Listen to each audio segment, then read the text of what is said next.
Peace, love, and blessings. Good evening, family. Welcome back. Welcome back. So as you all know that we were off of YouTube for 2 weeks. They didn't like some of the content we was putting up. So all is well. We're not gonna dwell on that because those were 2 long weeks for us, y'all. We miss you all and we are back. Also be looking for our new pages that are up and coming. They will be attached very soon. Shout out to everyone in the comment section. Peace, love, and blessings to Mr. Bass, Reedy, Smitty. Shout out to McMahon. Hey, McMahon. Peace, love, and blessings, love. Once again, we welcome you all back to Truth Be Told TV. So we're gonna get this thing started. On tonight, you all know that I got my baby Mr. Bass up. So Mr. Bass, where you at, love? Yeah, McMahon, they got us off of here for 2 weeks, baby. But we back. Hey, Mr. Bass. Peace and blessings. How are you? I'm blessed. How you doing, love? I'm blessed. No complaints All whatsoever. right. Refresh. We are refreshed and ready. Yeah, just sitting over here thinking about all the things we got to be thankful for, and Amen. in the midst of all this chaos that's going on Yes, in the yes, Lord. Yes, Lord. world. We have so much to be thankful for, and just getting closer to God. It's a must. It is a must. So I've been doing great.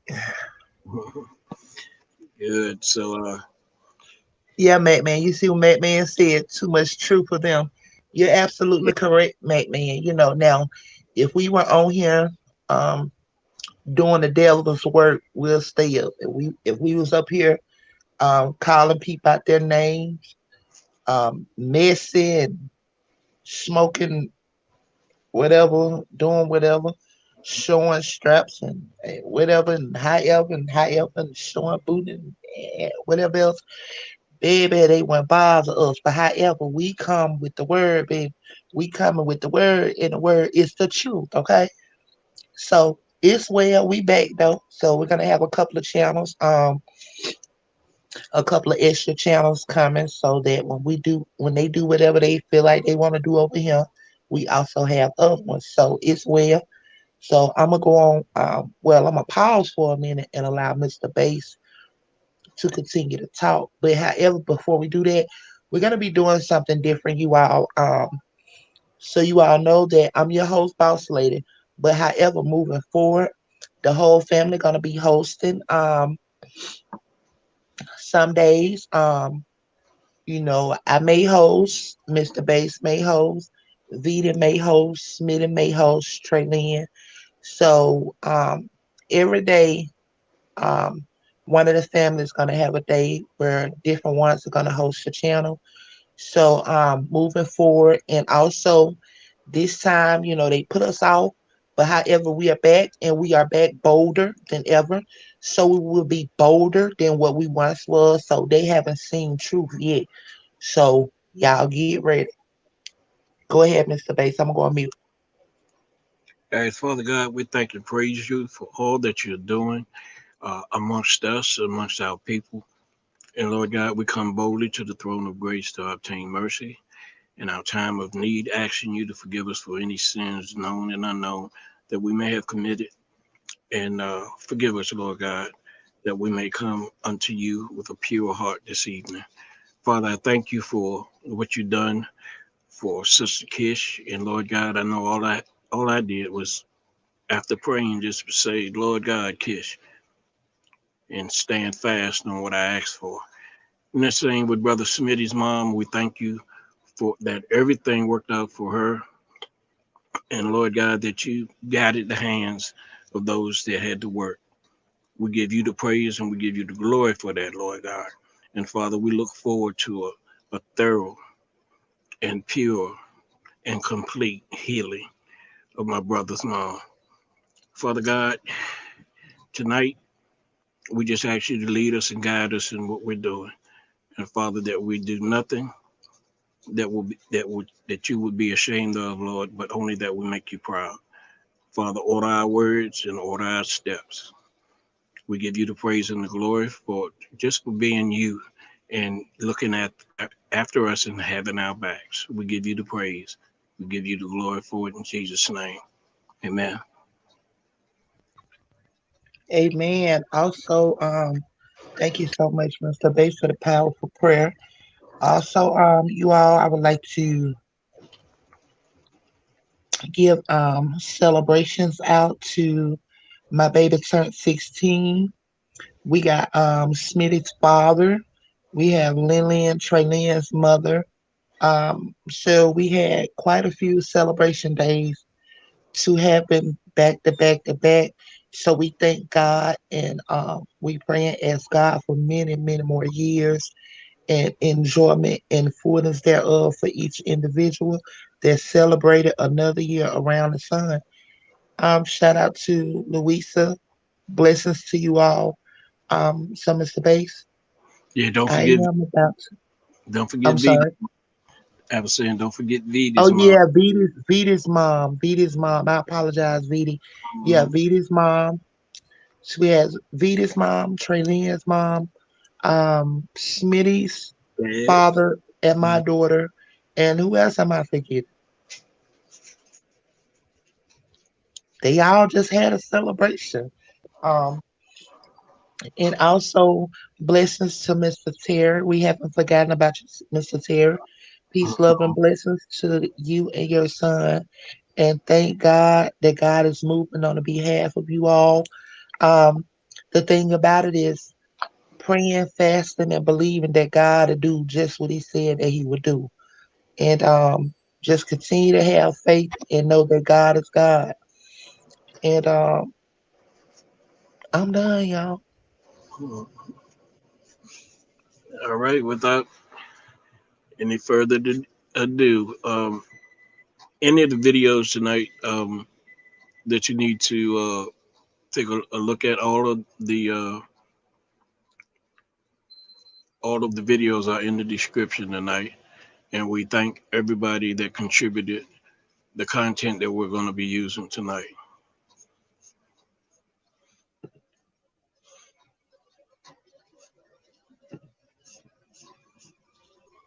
Give me 1 second, and we'll get It's started. okay, Mr. Bass. Take your time, love. Yes, God is always good, Louisa. All the time. All the time. Thank you, Vita.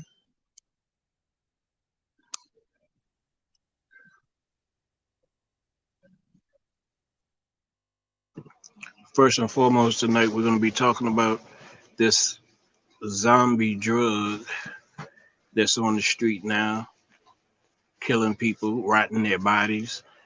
And the thing about it is, the people, the people don't have no way to get this stuff. So where is it coming from? Where is it coming from? And we really need the government really needs to crack down on big pharma and where they're getting their supplies from. Hmm. We ain't gonna start already because we just not getting on him, Mr. Bass. We ain't been on here. We ain't been on here but 12 minutes. So Mhm. uh, we just know what we know. What we know. And yes, that is a dangerous drug. It is actually worse than fentanyl. And we already know where it's coming from. We would hope and pray that the government would want to help, but Amen. you already know what it is, what it do. Just like the guns that are placed in our communities for our Mhm. children, it's the same way the drugs are placed within our communities for Yeah. our children and our men. So I'm just trying to find a better way to say it. Yeah. I've had me a great week of wilderness and tell the truth, shame the devil. So it would Amen. be great if they would care, but unfortunately that's not the way it is. And absolutely, man, you're correct. But I'm gonna go back on mute and I'm gonna let my Mr. Bates handle it because y'all, we only 13 left me and boss lady ain't trying to get us blocked again because y'all don't listen to him. I just gotta tell the truth, y'all.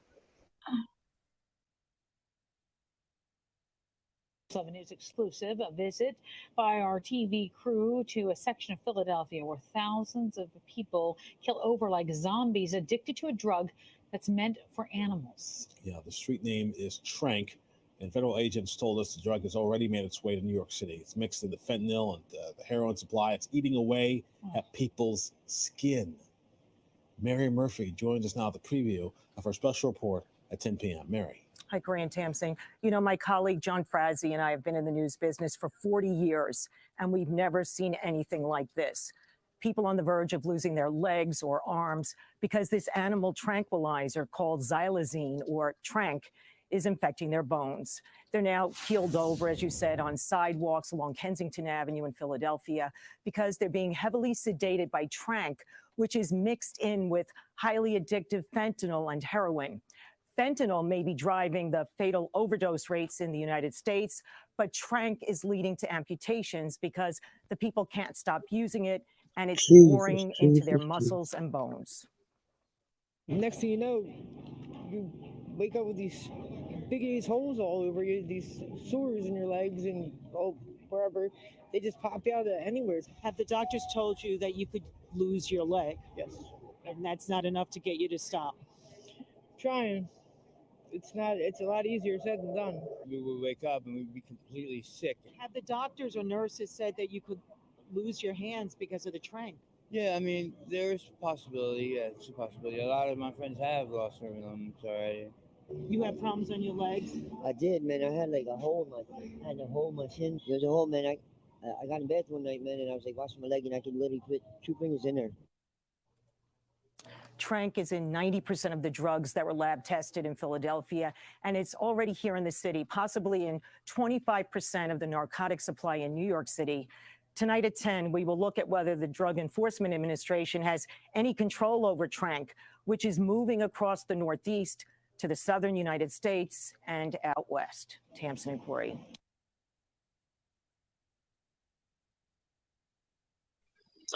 Wow. So, Mr. Bates, you remember when I told you that God had given me the prophecy, about a year or so, 2 years ago, that there would be a zombie effect, and I'm just seeing it now, but I didn't know that it would be a drug that was going to be put forth, um, amongst the children of God, the people of God, to um, be zombified. But I know that He had given me this, and it's just sad. Yeah, Um, oh, go ahead. I'm sorry. mm, no, You know, I'm at a while because we know who's doing it and why they are doing it, and it's just it's just sad. After this point, um, how do one trust their government, big pharma, etc., etc.? Like, absolutely, McMahon, this drug does need to be banned. And yes, Louisa, peace, love, and blessings. And yes, the Bankhead Towers. Yes, I am familiar with it. And yep, it's glad to know that you know me, love. Blessings. Yes. So, welcome, Shan. Peace, love, and blessings, love. They've been doing this in Alabama a while now. Absolutely. So, just to see this, Mr. Bass, and to see that one is losing limbs and it's causing holes within the body of the individuals that are taking this is really sad because you would ask one, like they were just asking, like, the holes and whatever else, and they say they're trying to stop. You cannot you cannot stop when you have addiction. Just think about it. I have an addiction to cornstarch, which is really a mind thing. But sometimes, like, it overpowers me, because I just eat it, eat it, eat it, eat it, eat it, eat it. So that's an addiction. So think about one that's having an addiction to drugs, controlled substance, anything of that magnitude, and to see that their skin and bones and bodies decaying, like it's not an easy fix to one that's addicted. That's a fact. But you know about I want to say about 5 years ago, the military did uh, a zombie exercise, and it's actually documented uh, Mm-hmm. in government documents. Uh, and Absolutely facts. And also, um, one on one, when the control, the center for the yeah, they had placed something, and they had this link on their website. It's real old, you all. You all can go back to it, and it's called the Zombie Apocalypse, and it's called, I can't think, one on one. What I used to say, Mr. Basie, that's what it is when you just know so much. Um, oh my God, I'll think about it. I'll think about it, but it's one on one preparedness one on one, and they talk about the zombie apocalypse and how to prepare for that if a zombie apocalypse would break out. And my God, the Center for Disease Control, I must be honest and true. Um, that's who had it on their website, and this was years ago. mhm. So, yes, does this drug give a person gangrene? I mean, from the looks of it, Mac man, is giving an individual some of everything: gangrene, holes, pressure sort. Like it just giving everything. I used to eat cornstarch with my grandma. Oh, Samita, yes, yes. So it's definitely is a bad habit, but that's one of my addictions, y'all. People been using the phrase zombie absolutely, mate, man. Absolutely, absolutely. And we've been prepared for this. We've been prepared for this. Because we knew that it was coming, but to the magnitude, we didn't know, what or how it was coming. I thought, well, we haven't seen nothing yet. But I'm gonna go back on mute, Mr. Basin, and let you continue because your girl trying to cut up. Yeah, horse tranquilizers is not new, but I don't know what's going on. Because I know when I was growing up, they had these big red pills they used to call Red Devils, and uh, and that's what they were, horse tranquilizers, and it would make you drunk. But Mm-hmm. this thing they got now, uh, and these people taking it intravenously is really messing them up. Mm-hmm. That gangrene effect, I would say, MacMan. You know, but I don't Mm. think like a gangrene is a gangrene effect though. It's something in that drug that's eating away at these people's. Flesh eating bacteria, as McMahon said below. That's why you know that it's coming from where it's coming from, okay? Mhm. Because this is something that is like eating away of the flesh. Every time they get high for, like they already have to deal with the overdose part of it, with the eat away their flesh. So absolutely, it's a flesh eating bacteria. We remember that, McMahon. So that's how you know um what's going on, y'all. Stay conscious and know what you know, what you know.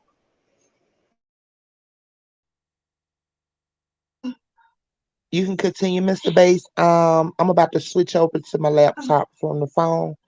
So give me 1 second, but you go ahead. It's the second month of 2023, and it seems the word zombie is already becoming a buzzword. After zombie virus and zombie fungus, now zombie drug is what the world is talking about.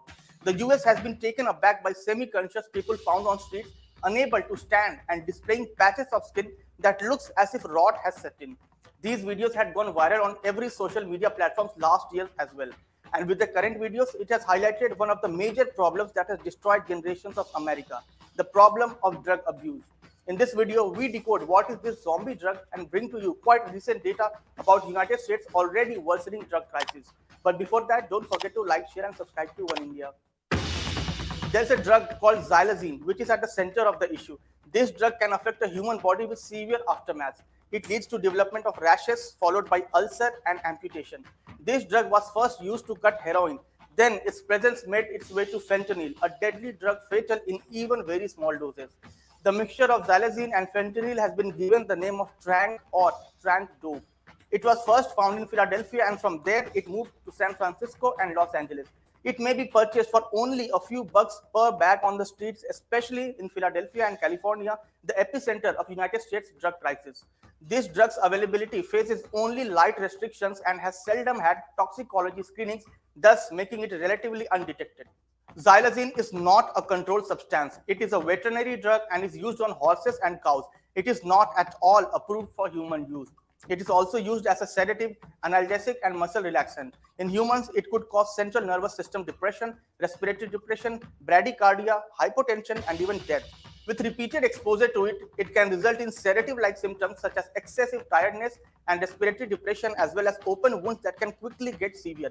In addition to putting users into a semi-conscious condition, the substance literally causes skin to decay. Eschar, a scaly crust of dead tissue formed by open wounds, might necessitate amputation if left untreated. In humans, xylazine can lead to side effects like drowsiness, amnesia, and dangerously slow breathing, heart rate, and blood pressure. Cocaine, heroin, and fentanyl are some of the drugs that often contain xylazine as an adulterant to increase their potency or weight. Though injection remains its most common route of administration, it can also be snorted, swallowed, and inhaled. And here is the most horrifying part. Xylazine does not respond to naloxone, the opioid overdose antidote, which means that in case of overdose, nobody can be helped. This particular fact has got health authorities very worried. USA has had a very long history of drug abuse, and here are some facts about the most recent scenario. According to the National Center for Drug Abuse Statistics, almost 32 million people, that is 11.7% of the population, were actively using drugs as of 2021, with marijuana, prescription stimulants, and meth as the most popular drug of choice. Add alcohol and tobacco use, and more than 60% of the US population was actively using some form of substance by 2021. Overdose deaths involving opioids had increased more than six-fold since 1999. This rise in opioid overdose deaths in USA can be outlined in three distinct waves. The first wave began with increased prescribing of opioids in the 1990s, with overdose deaths involving prescription opioids. The second wave began in 2010 with rapid increase in overdose deaths involving heroin. The third wave began in 2013 with significant increase in overdose deaths involving synthetic opioids, particularly those involving illicit manufactured fentanyl. In 2019, opioid overdoses killed nearly 50,000 people. This was more than 7 times the number of US military service members who were killed in the post 9/11 wars in Iraq and Afghanistan. Drugs have killed more Americans than 2 wars combined. 4 decades ago, on 17th of July 1971, President Richard Nixon had declared the war on drugs, but it failed miserably, and the current trend of using drugs is getting more traction among the Gen Zs of America. The zombie drug is the new fad in the USA and its younger population. Apart from the zombie drug, several different types are freely and cheaply available on the streets of America, and they are destroying the youth. USA desperately needs another war on drugs, and the sooner the better. This was all about the zombie drug and the recent statistics of drug abuse in USA. We hope you would like this new video. Thank you for watching. Subscribe to One India channel and never miss an update.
What we was just looking at, family, was that snowstorm that happened in California. All right, we know that they get the snow in the mountains in California, but that was ridiculous. That looked like Michigan, Chicago, or somewhere like that, not California.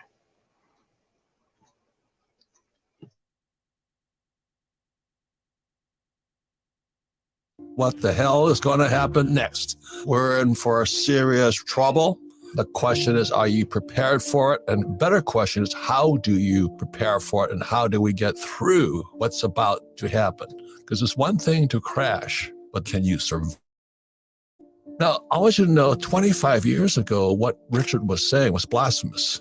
It's treasonous. How dare he talk about that? And the problem is, it's true today. His books were prophetic, they were calling what's coming right now. So the problem with most people is they're stuck in microeconomy. They don't see the big picture. And I would estimate 90% of Americans just believe, don't worry, America will bounce back. Happy days are here again. And as a U.S. Marine, we call the people who are stuck in the microeconomy, they got their heads up their asses. They can't even see what's happening in the real world. So I talked to many real estate agents here in Arizona and said, oh, don't worry, interest rates are going up and all this stuff, but don't worry, Arizona is hot.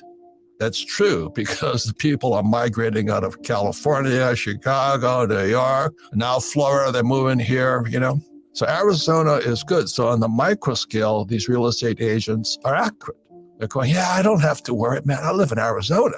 So that's having your head up your ass as far as I'm concerned, because you can't see the macro. And when you look at the macro, the whole world is collapsing around them. And it's going to be good for Arizona, maybe because people will move here and all this stuff. Let's say that China whacks Taiwan. Well, that's good for me in Hawaii because all those Taiwanese will move to either California, Arizona, or Hawaii.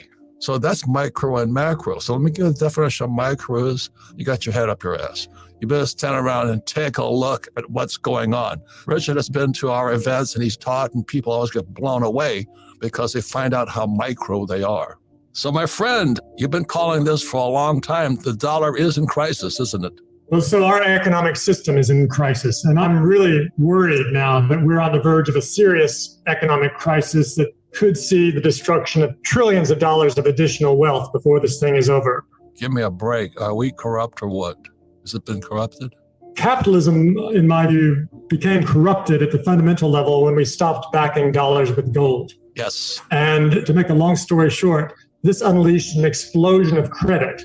Credit absolutely exploded.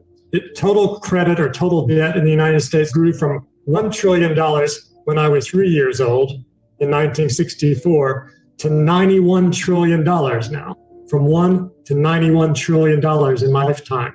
And during that process, that created a great deal of wealth, a great deal of economic growth in the United States and all around the world. But our economy became addicted to credit growth. Our economy must have credit growth to stay out of crisis. And now credit is contracting when you adjust it for inflation. So this is a very serious problem for our economic system, which I call creditism rather than capitalism, since it's driven by credit growth. I want you to pull your head out of your butt and take a look at the world, because Richard sits in Thailand. He's an American. He sits out there and he can see the world, but Americans can't see past their house. Micro is this: you're pumping gas into your leased SUV and you're going, why is the price of oil going up? That's micro. They can't see it. But inflation, I'm afraid, is systemic now. And a lot of it is because what Richard's talking about is creditism. They just print so much money. Instead of solving the problems, they print money. And now it's going to backfire on everybody. Nord Stream 2, they torpedoed the pipeline. You have the war in the Ukraine. The English pound crashed.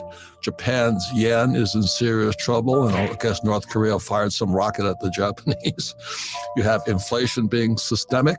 And you have the BRICS, BRICS, Brazil, Russia, India, China, South Africa. You want to take anyone on?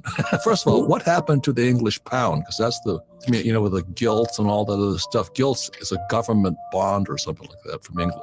Right. That was the second blow we've experienced. What happened there was the new English prime minister and her finance minister announced very large tax cuts, very, very large tax cuts, with a lot of this going to the wealthy people, the wealthiest parts of society. And that meant that the UK government was going to have to borrow a great deal of additional money just at the time when the Bank of England, which had been buying government bonds through its quantitative easing program, it was planning to start selling government bonds. So suddenly, England looked like a third world country.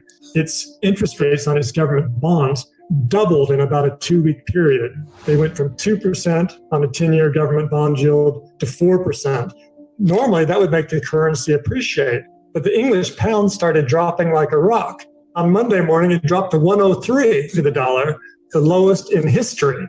This huge swings in the currency, and more importantly, in the interest rates on the government bonds, was so violent and so unprecedented that the UK pension funds thought that they had cleverly hedged their positions with these derivatives contracts known as liability-driven investments. But the moves were so large that the people they had these derivative hedging positions with started calling in their margins. They couldn't put up their margins, so they got sold out of these hedging positions, and it looked like the entire UK pension system, the various pension funds, were on the brink of going bankrupt. Collapse. And so the Bank of England had to jump in, and they intended to start reversing quantitative easing. They were going to do quantitative tightening. But by the end of the week, they reversed course and announced they were going to do even more quantitative easing. They said they'd buy £65 billion of additional government bonds over the next month or so. And that has restored calm temporarily. And in fact, it's injected a bit of euphoria in all the markets because investors hope that since the Bank of England reversed course and started loosening monetary policy, they hope the Fed is going to do the same thing. The point here is this: what does it mean to the English people? Because their pensions were about to collapse. And the Bank of England is the Fed, the same as our Fed. When they start printing more money, what does that mean? Inflation, or are they trying to avoid a depression? What were they doing? Well, the first move is to try to avoid a depression. That was what they had to do first. They had to act as a lender of last resort. No one else would provide money to support the financial system in England. And so England said, we'll do it. We'll create a bunch of money and we'll restore order. And they did. That's been the problem since about 1998 when long-term capital management crashed and the Fed had to bail out a hedge fund. And Jim Rickards, his question was back then, who bails out the Fed? And I think we're kind of there now. Who's going to bail out the Bank of England? And who's going to bail out the Fed and all the Bank of Japan and all these central banks? Well, the central banks have had it very easy for the last 3.5 decades because globalization was extremely deflationary. It was pushing down prices and the inflation rate was very low, so interest rates were very low. So they could get away with printing a whole lot of money without causing high rates of inflation. And by printing a lot of money, they would buy government bonds, and that would finance government spending and let the government spend a lot of money and stimulate the economy that way. So this was Goldilocks for 3.5 decades. But suddenly now globalization is going at least partially into reverse. Yep. First, we had COVID and the supply chain bottlenecks all around the world. Next thing you know, Russia's invaded Ukraine, pushing up energy prices, oil prices, gas prices, wheat prices, corn prices, another big round of inflation. And suddenly the central banks are in shock because for the first time in 35 years, they have to deal with inflation. And inflation in the UK is at 10%. It's 10% in Germany. It's practically 10% in the United States. And so now, if they try to support the economy by printing more money, that's going to just fan the inflationary flames. But if they don't print more money, then credit's going to contract and the economy is going to spiral into crisis. Because the English people still have no idea. Most of them, most Americans have no idea what happened. And they actually believe the Fed can save them. But as my friend Jim Rickards says, who's going to bail out the Fed? Who's going to bail out the Bank of England? The central bank system is under crisis also right now. And that's what Richard was alluding to 20-something years ago. And so the question is next is what's happening in China? I mean, they have the biggest bubble in real estate ever, right? Absolutely. And well beyond real estate, they have excess capacity of everything on a mammoth scale. I once was told by a Chinese professor that in his town, the city government had built 2 beautiful big new bridges. The only thing is they hadn't built the river yet. What's going to happen with the Japanese yen, and why is North Korea firing rockets at them? The Bank of Japan, the Japanese central bank, is determined to keep their interest rates at a very low level, even though interest rates in the United States and everywhere else, most other countries are going up very rapidly. Japanese interest rates are only 0.25%, and the Bank of Japan plans to keep them there. And they can do that, but that means no one's going to want to hold yen because you can't earn any money if the interest rate's 25 basis points. They want to sell their yen and buy dollars because the dollar you can get 3.5% interest. So that means the Japanese yen is falling. It's at a 20-year low. And unless the Bank of Japan changes its policy, it looks like it's going to keep falling. I'm fourth generation Japanese American, and I always laugh about it because the Japanese per capita have the highest savings rate, demographically, the highest savings rate of any population. And that's why the Japanese aren't the smartest. You know, I mean, why would you save money when the governments are printing it? So that's why in Rich Dad Poor Dad, I put savers are losers. And now American savers are getting their butts handed to them because they're going to print even more. So the other thing too then is, what do you think about the BRICS? See, Americans can't see the BRICS. It's out of their picture. Brazil, Russia, India, China, South Africa, and the Belt and Road Project or the Silk Road Project. What do you think those guys are up to against the dollar? They used to all be very strong and moving together so they could be grouped together under this heading of the BRICS. But now they're all moving in different directions for different reasons. Russia's economy is in serious trouble because of its ill-advised invasion of Ukraine, and it's not doing very well. They've got lots of sanctions imposed on them. They can't import any high-tech semiconductors, for instance, so they're going to run out of weapons. So their economy is in crisis. And of course, as you know, I believe that 20 years from now, oil's not going to have any value whatsoever. And their economy is entirely fueled by their earnings from oil and gas. So they're looking at a very dire future, in my opinion. China, they had the biggest bubble in history since they have a totalitarian government that make the banks continue lending and continuing to invest. Their bubble will probably not collapse into any kind of Great Depression, but it's not at all inconceivable that they'll just stop growing, the way Japan stopped growing 20 years ago. And that'll be a huge change for the world because China's growth has driven the global economy since 2008 when the US stopped playing that role. And so no growth in China is a very big deal. India has better prospects because it's a little more friendly with the United States. And a lot of companies now realize that they'd probably better move their factories out of China, which the United States is becoming increasingly hostile toward, and move it somewhere safer with a lot of low-cost labor like India. Prospects are the best among the BRICS, in my opinion. And let me give one more point out there. For all you guys who are working from home right now, your job replacement lives in India today. Because if you can come in via the computer and you don't need to go to the office because you don't want to go to the office like many workers don't, then guys like me are going to say, well, why don't I just hire somebody in India? Because that's what technology is doing. The problem with most people, and I see it every day, micro means that you got your head up your butt and you can't see anything outside of your neighborhood or your gas pump. What's going on throughout the world? People cannot see it because it's out of sight. If you're prepared for what's about to happen or what is happening today, it's good news. But if you're not prepared, you're going to get your butt handed to you. The reason this is important, because we're crashing, like it or not. You know, I'm a Marine pilot. I went down 3 times. And the question is not if you're going to crash. The question is, will you survive the crash? And that's what I love about the Marine Corps. We practice crashing every single day. And so when the 3 times it happened in Vietnam, we survived. So today, you know, I'm making more money hand over fist, but unfortunately the rest of the world's going broke. You know, like I went to school, my background is oil. I drive oil tankers with Standard Oil. And so today I own oil wells. I don't own oil stocks. And when Biden cut off the Keystone XL pipeline, the first act he did was the act of sabotage, what Biden did, in my opinion. I was selling oil at $30 a barrel. Immediately when he cut that off, it went to $130 a barrel. Meanwhile, the middle class and poor got poor, and guys like me got richer. And that's what I mean about Rich Dad's prophecy. If you prepare, you'll come out okay. But you got your micro watch and you got your head up your butt thinking, oh, the Fed's going to save me. America's the greatest. I don't have to worry. I got a pension. I got a 401k. I'll take laps around the rosary beads tonight. So just as Biden cut off the Keystone XL pipeline, which ran from Canada to America, recently the Nord Stream 2, the pipeline running out of Russia, was torpedoed, was bombed, and was in 200 feet of water. I mean, the charge to blow that thing up, I mean, God, I'm a Marine, I fought and all this stuff, but I wouldn't know how to blow up a pipeline. I mean, that is really, really big. But the question is, what does it mean? What's the significance, like Biden cutting off the Keystone XL pipeline in America, which is an act of treason, in my opinion, and then the Nord Stream 2 pipeline gets demolished intentionally. And it's Russia's major source of income is exporting power or energy.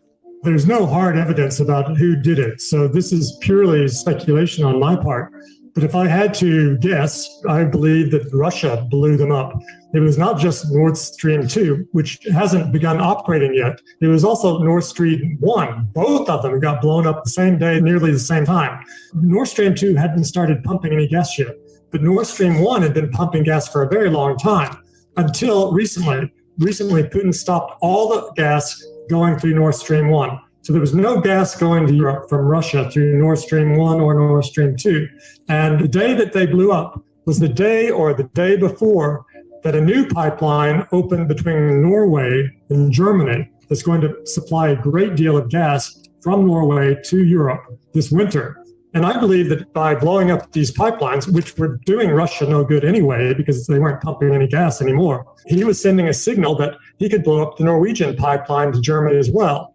And if he did that, then it will be a very cold winter for the Europeans, and they won't be able to run their factories. And so their economy will have a very severe crisis. So that seems to be the message he was sending. Of course, he's also threatening to use nuclear weapons, which is the most frightening statements I've seen coming out of any world leader since I was a child. Right. We're back. I mean, historically, every time there's inflation, despots rise, like Stalin and Hitler and Mao and all those guys rise out of hyperinflation and things like this. If China's in trouble and, Russia hit Ukraine, what are the odds of China going after Taiwan? It's a possibility. It would lead to a war between the United States and China. And at the very least, it would result in an economic calamity in China, because China's trade surplus with the United States, the amount of goods China sells to the U.S. over and above the amount the U.S. sells to China, is more than $1 billion every day, more than $400 billion a year, that they would lose overnight and never to recover if they invade Taiwan. So that's a very big incentive for them not to do it, because unemployment would go up, it would cause social instability, they'd also end up having some of their cities wrecked, and the Communist Party might be overthrown. So that's probably the biggest reason they're not going to do it this decade. Well, talking to real estate agents, they're going, I don't have to worry. Arizona's hot. Well, good, because people are migrating here. But where they're migrating from is another issue, and what's happening to interest rates. This guy, Jay Powell, he has to stop inflation because inflation is now systemic. It means it's now going to keep going. And the more inflation runs, it's like the person standing at the pump, pumping gas into their leased SUV, worried about their job, and the price of oil's going up. They're micro. They cannot see past their butt. Can Powell, Jay Powell, the head of the Fed, U.S. Fed, can he stop inflation? He can if he increases interest rates high enough. And all hell broke out 2 weeks ago when Powell put out the Fed's new projections for how high they would increase interest rates. This was a radical adjustment upward in their projections for how high they're going to increase interest rates just over the next few months. That caused a big sell-off in the stock market. The dollar got a lot stronger. That caused problems for the UK pound, and all hell broke loose in the financial markets. And on top of that, not only are they hiking interest rates, but at the same time, they're reversing quantitative easing. Instead of creating money, they're now destroying $95 billion every month. The U.S. Fed's doing this. That's right. Multiply that times 12 months, and that's going to be $1.1 trillion that don't exist 1 year from now that exist today. That's about 13% of all the dollars. As long as the Fed is carrying out quantitative tightening or destroying dollars like that, it's very likely that asset prices are going to keep falling, because all of the asset prices are floating on this ocean of liquidity that the Fed is now draining. So it's like a bathtub. The bathtub is getting drained of water and all the asset prices are going down. That means that their real estate is going to come down because there's fewer buyers. I was at a major bank yesterday. The bank was empty. You know why it was empty? Because they don't need loan officers. The biggest layoffs are coming in the banks right now because banks cannot loan money because people cannot afford to borrow.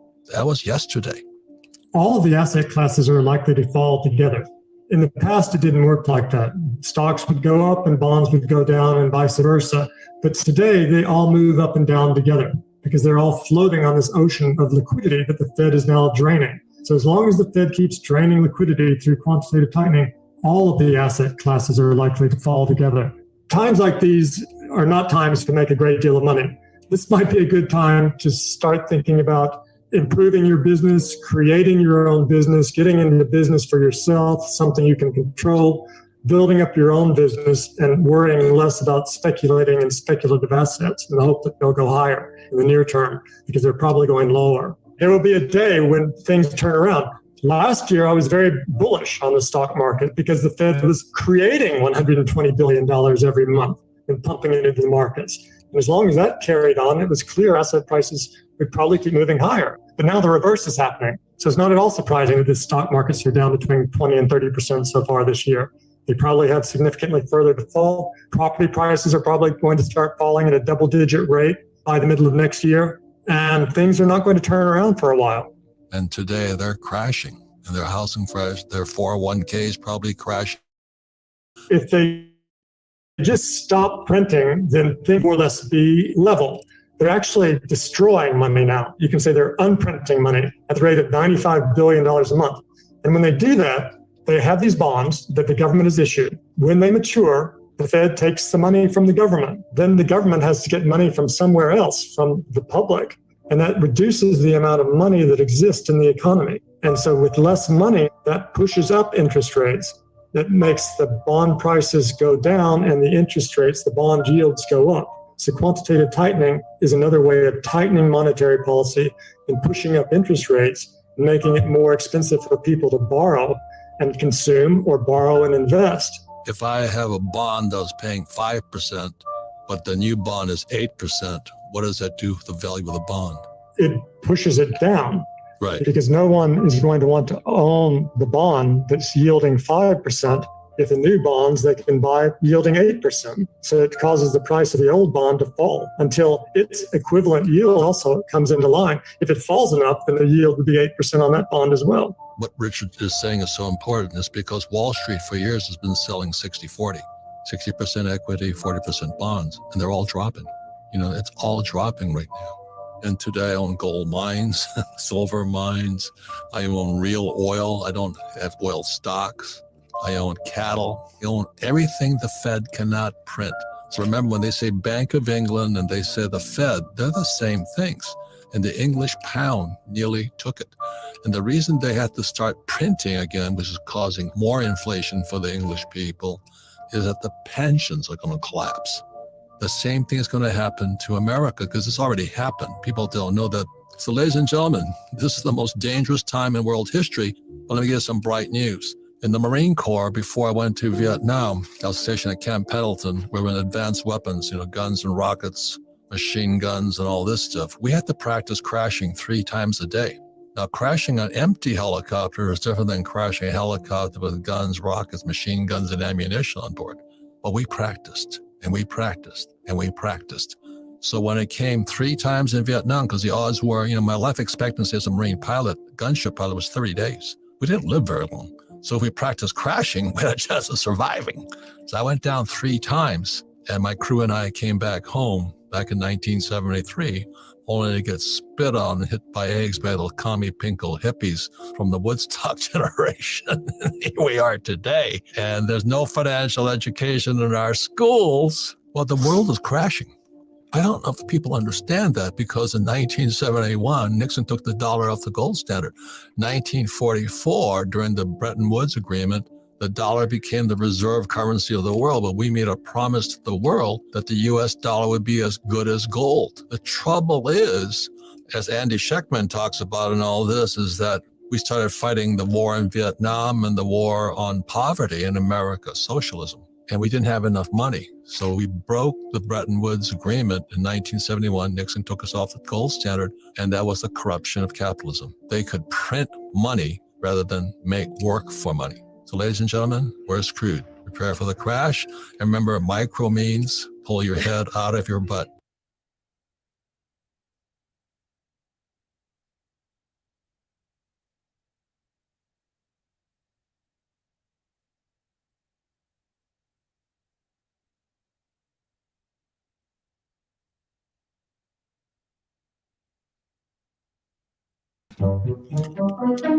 Copyright disclaimer.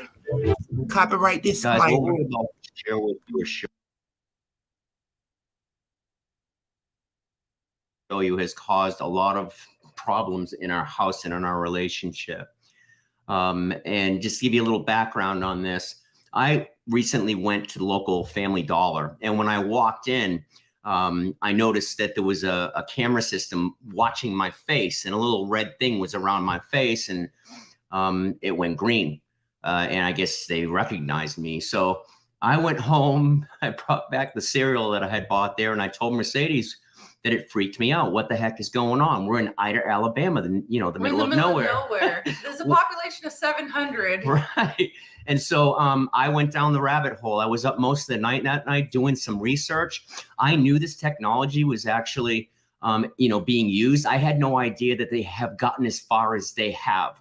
I feel it's extremely important to share this information with as many people as I possibly can. Mercedes does not want anything to do with this video. Mercedes will not participate. You would prefer to participate? I love you, baby, but don't speak for me. Okay.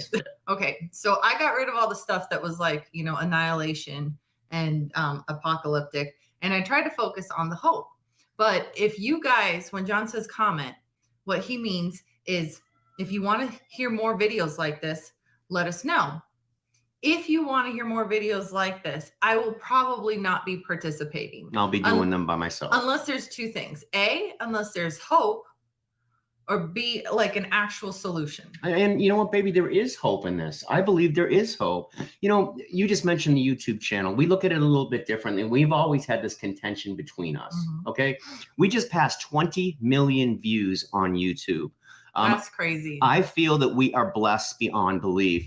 I hate this topic. Like, I just feel like we're an RVing channel. People are here to pursue freedom, independence, and adventure. And RVing helped us find freedom, independence, and adventure. And now we're homesteading. Why are we homesteading? Because the world started to fall apart and we wanted a piece of property to run to. No, because and we ended up getting a big enough piece of property so that we can share it with other people, the people who have supported us. Because we want safety and security. Yeah, that's fair. But it's like, what's the solution? And I do think that this world lacks a little grit, but at the same time, it's like, you can't take away my hope. So this is what's been going on in our house for the past few hours, a lot of tears. What I'm going to ask you guys to do is please watch the whole video. I think it's so important that if you guys could, especially our members, watch the information. I don't want to bring you to any conclusions. Bring yourself to those conclusions and let us know. Would you like that I would prepare you for the future of any other types of things that I come into like this by sharing them with you? Again, it'll probably be alone, but leave a comment. What do you guys think?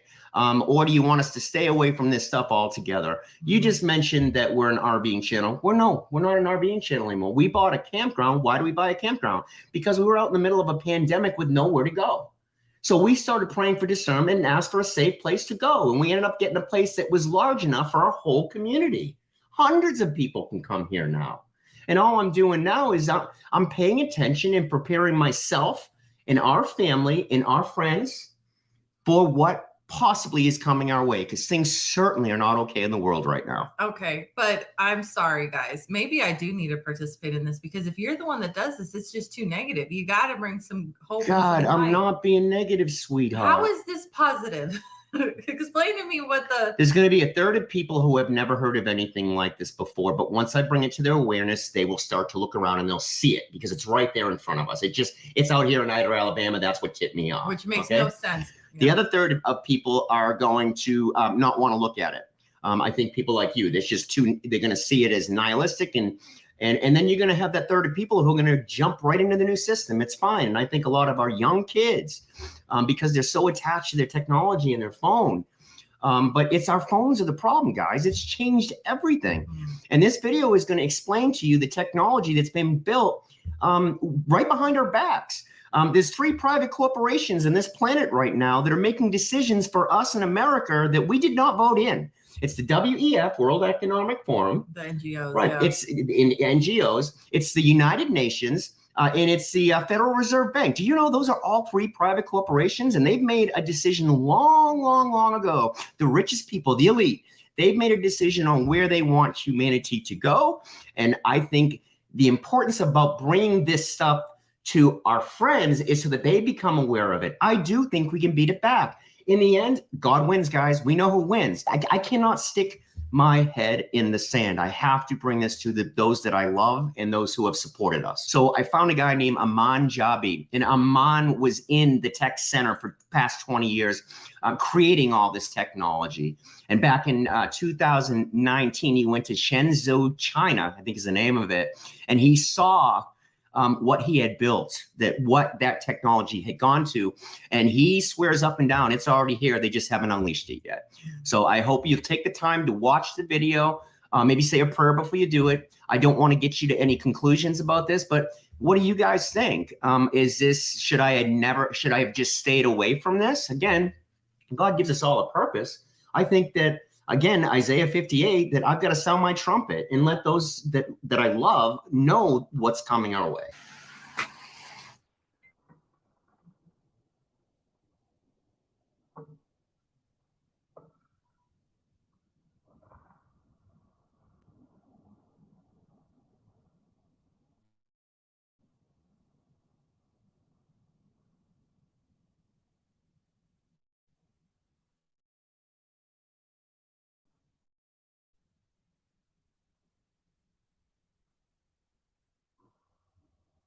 The way I've broken up my presentation is initially, I'm going to introduce what is facial recognition and how it's been sold to us as a public across the world and how it's being used. Then I'll kind of move to sharing, how cameras and surveillance has been set up in China and across the world and how that is being sold to us. From there, we'll, transition to how a digital panopticon that's being built for our safety and security. And then I'll switch to, a little bit I'll talk about smart cities and, how all the smart light infrastructure and all the surveillance is connected to, helping us along in the future. That's being sarcastic. And from there, I'll make a transition to, actually how the digital identity is going to be used in the future and how it's going to be implemented through the internet and all our devices. You owe it to me to stop ruminating on this stuff, because I wasn't just mad at John for like the 40 minutes of my life spent like listening to this stuff. I was mad at him because he spends his time listening to this stuff. So it's that balance of being informed, but at the same time, I spend a lot of my time in my Bible too. It's that balance of being informed, but at the same time, not only focusing on the bad. And I'm not only focusing on my bad. I think that's a bad representation of what our life is. We have a lot of love and happiness and good things. I spend a lot of time in prayer. We spend a lot of time in prayer. But I feel it's my responsibility of the man in our home to look ahead and always make sure that my family and my children are going to be taken care of if anything happens to me. Okay, so that's all this is. What's the solution? At the end of this video, guys, I'm going to stick some narrative in as we go through this. It is a long video. It's about 30 minutes. I didn't want to mess any of this up, and I'm certainly not a professional on this. So how does facial recognition work? Most of us, we use these smartphones, and the benefits to us and how it's been introduced is that, it unlocks your phone and it's convenient, and it's also for our safety and security. So the way it works is there's an invisible or infrared projector inside your phone, which throws a beam of light. It's like actually what they call a structured light pattern. And that pattern gets distorted on your face. And that distortion is unique for every face in the world. And some sort of a formula is computed, and that formula is then matched to the formula and dots that have been stored in the phone. And then it unlocks your phone when it authenticates your identity. When you're looking at facial recognition cameras which are not in your phone, then that equation or the dot pattern is compared with millions of other images and faces in order to verify your authenticity. So that's how facial recognition works in devices and cameras. And it is ironic because I've always had an issue with the facial recognition in the cameras to open up the iPhone. I won't do it. I'm sure they still have the face in the pictures, but I won't do it. Or the Mac where you give your fingerprint in order won't do to. it. I won't give them my fingerprint, and you do, which is kind of funny. I give him my fingerprint, but I won't let him do my facial recognition. But I never even considered that staring at my phone for an hour or two They a can day, just look the at camera you. system already knows who I am. Yeah.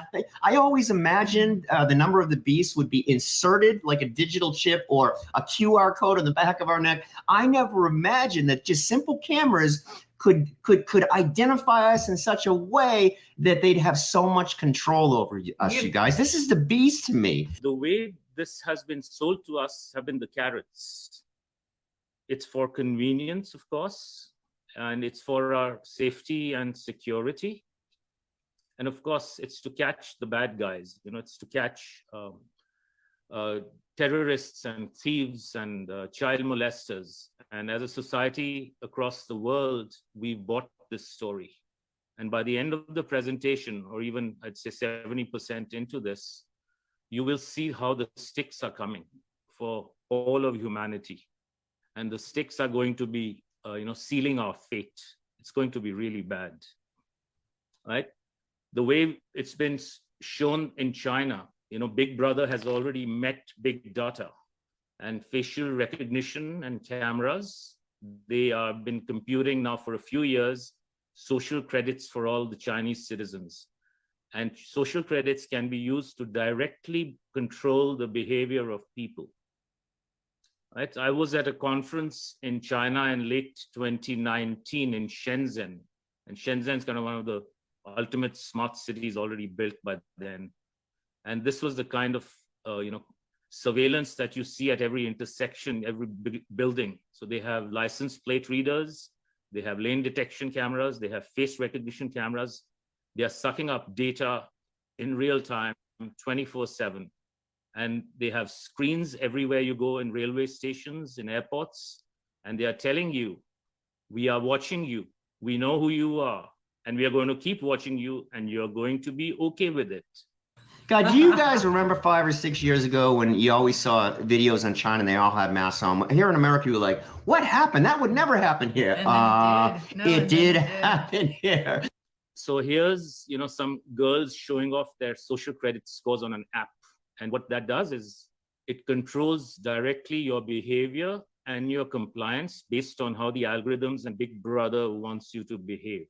What they do is they're measuring 3 things, and it's already built in here, guys. If you don't think that each of us already has a social credit score, you are wrong, absolutely wrong.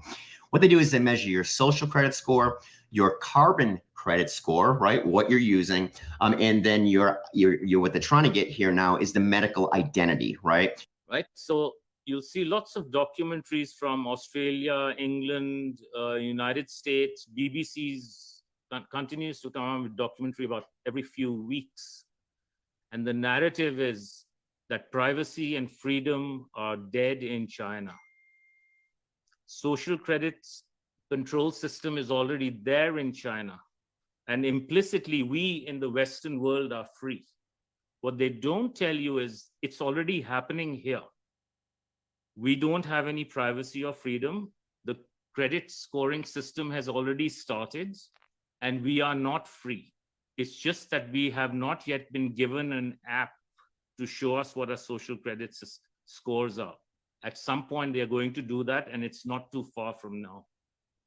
Right? What is not said is that cameras per capita in the United States is greater than in China as of February 2022. And London, which is one of the supposedly free cities in the world in a free country called the United Kingdom, it's number 3 in the world in terms of cameras per 1,000 people.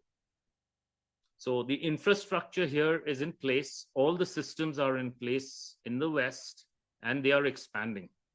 And by 2025, $2 trillion would have been spent in installing the infrastructure of cameras, surveillance, and smart cities. And by 2030, that number is going to be at $7 trillion. And these reports have all been published. That's the kind of infrastructure that's being spent. Guys, where do you think all that infrastructure money, the trillions of dollars in infrastructure money for the past few years when they had us locked down, what do you guys see any roads or bridges being built? No, it's all going into the new infrastructure of camera systems and lights and equity, they call it, right under our noses. No one ever voted for any of this stuff. So I think it's important to bring this to you guys. You decide for yourself. Give us a comment. So while the world was sleeping, and COVID was announced in March of 2020, and most of the places in the world were locked down, in quarantine, and the Fear TV was blasting in every home in the world. They were installing the smart city infrastructure with cameras and smart lights and smart poles. By the end of 2022, 1 billion surveillance cameras connected to the internet and to the cloud and artificial intelligence will have been installed. And that's for a population of 7 billion people. It's not to catch the bad guys, in case you hadn't figured that out. It's to catch all of us because we are all the bad guys, right? And by the end of 2022, we are going to have over 20 billion data collection cameras. That includes all our smartphones, home security cameras, your cameras in automobiles, and when you reverse in autonomous driving cars and whatnot.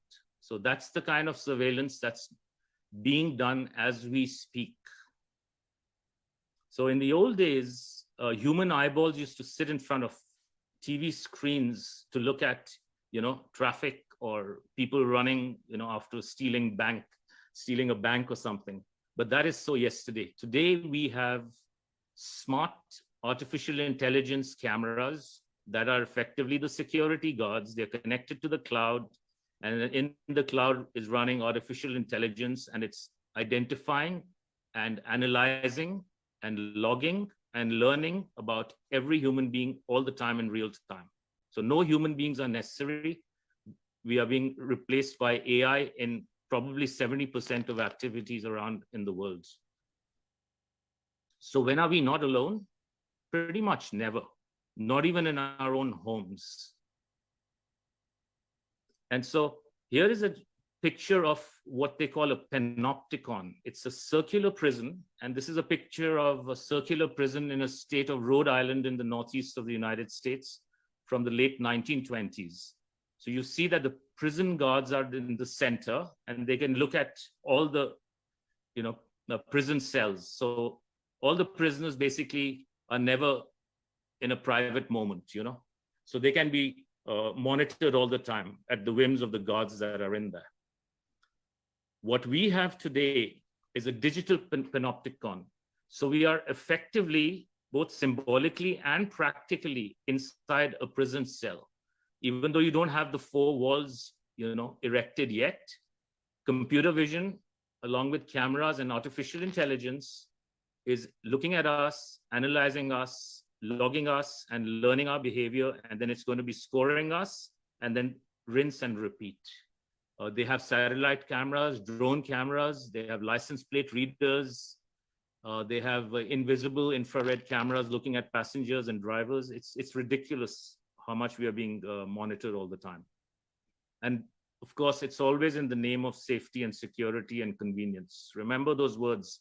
Anytime you hear a television head speaking or reading the newspaper or social media, beware of those three words. I would appreciate if you'd watch it all the way through. And some of you, just like every video we do, some of you will love it, some of you will hate it. I do ask RB Odd Squad members to watch all of it in the way that I presented it and give me tips, or say, don't ever do this again. I'd really appreciate it. And inside your home, we are all giving up our data and helping Big Brother. And I almost know nobody in this world who doesn't use technologies from one of these companies. We are on a Zoom call, by the way. So all these companies, amongst many others, are all involved in the so-called stakeholder capitalism that's being implemented. And every time, we are using our devices or not using our devices, if we are on a network connected to the internet, data is being collected on us. So this is not about surveillance. This is about data collection, and you'll see the difference as we continue the presentation. Here's a picture at night with smart poles and smart street lights. They're being put up all around the world. The expectation is not the expectation. The reports have said that by 2030, 600 million of these street lights will have been installed around the world. Just think about that. They have these bright, oppressive LED lights, which have kind of gotten rid of a natural darkness in our lives. And these are, I'm going to show you what these are about to do.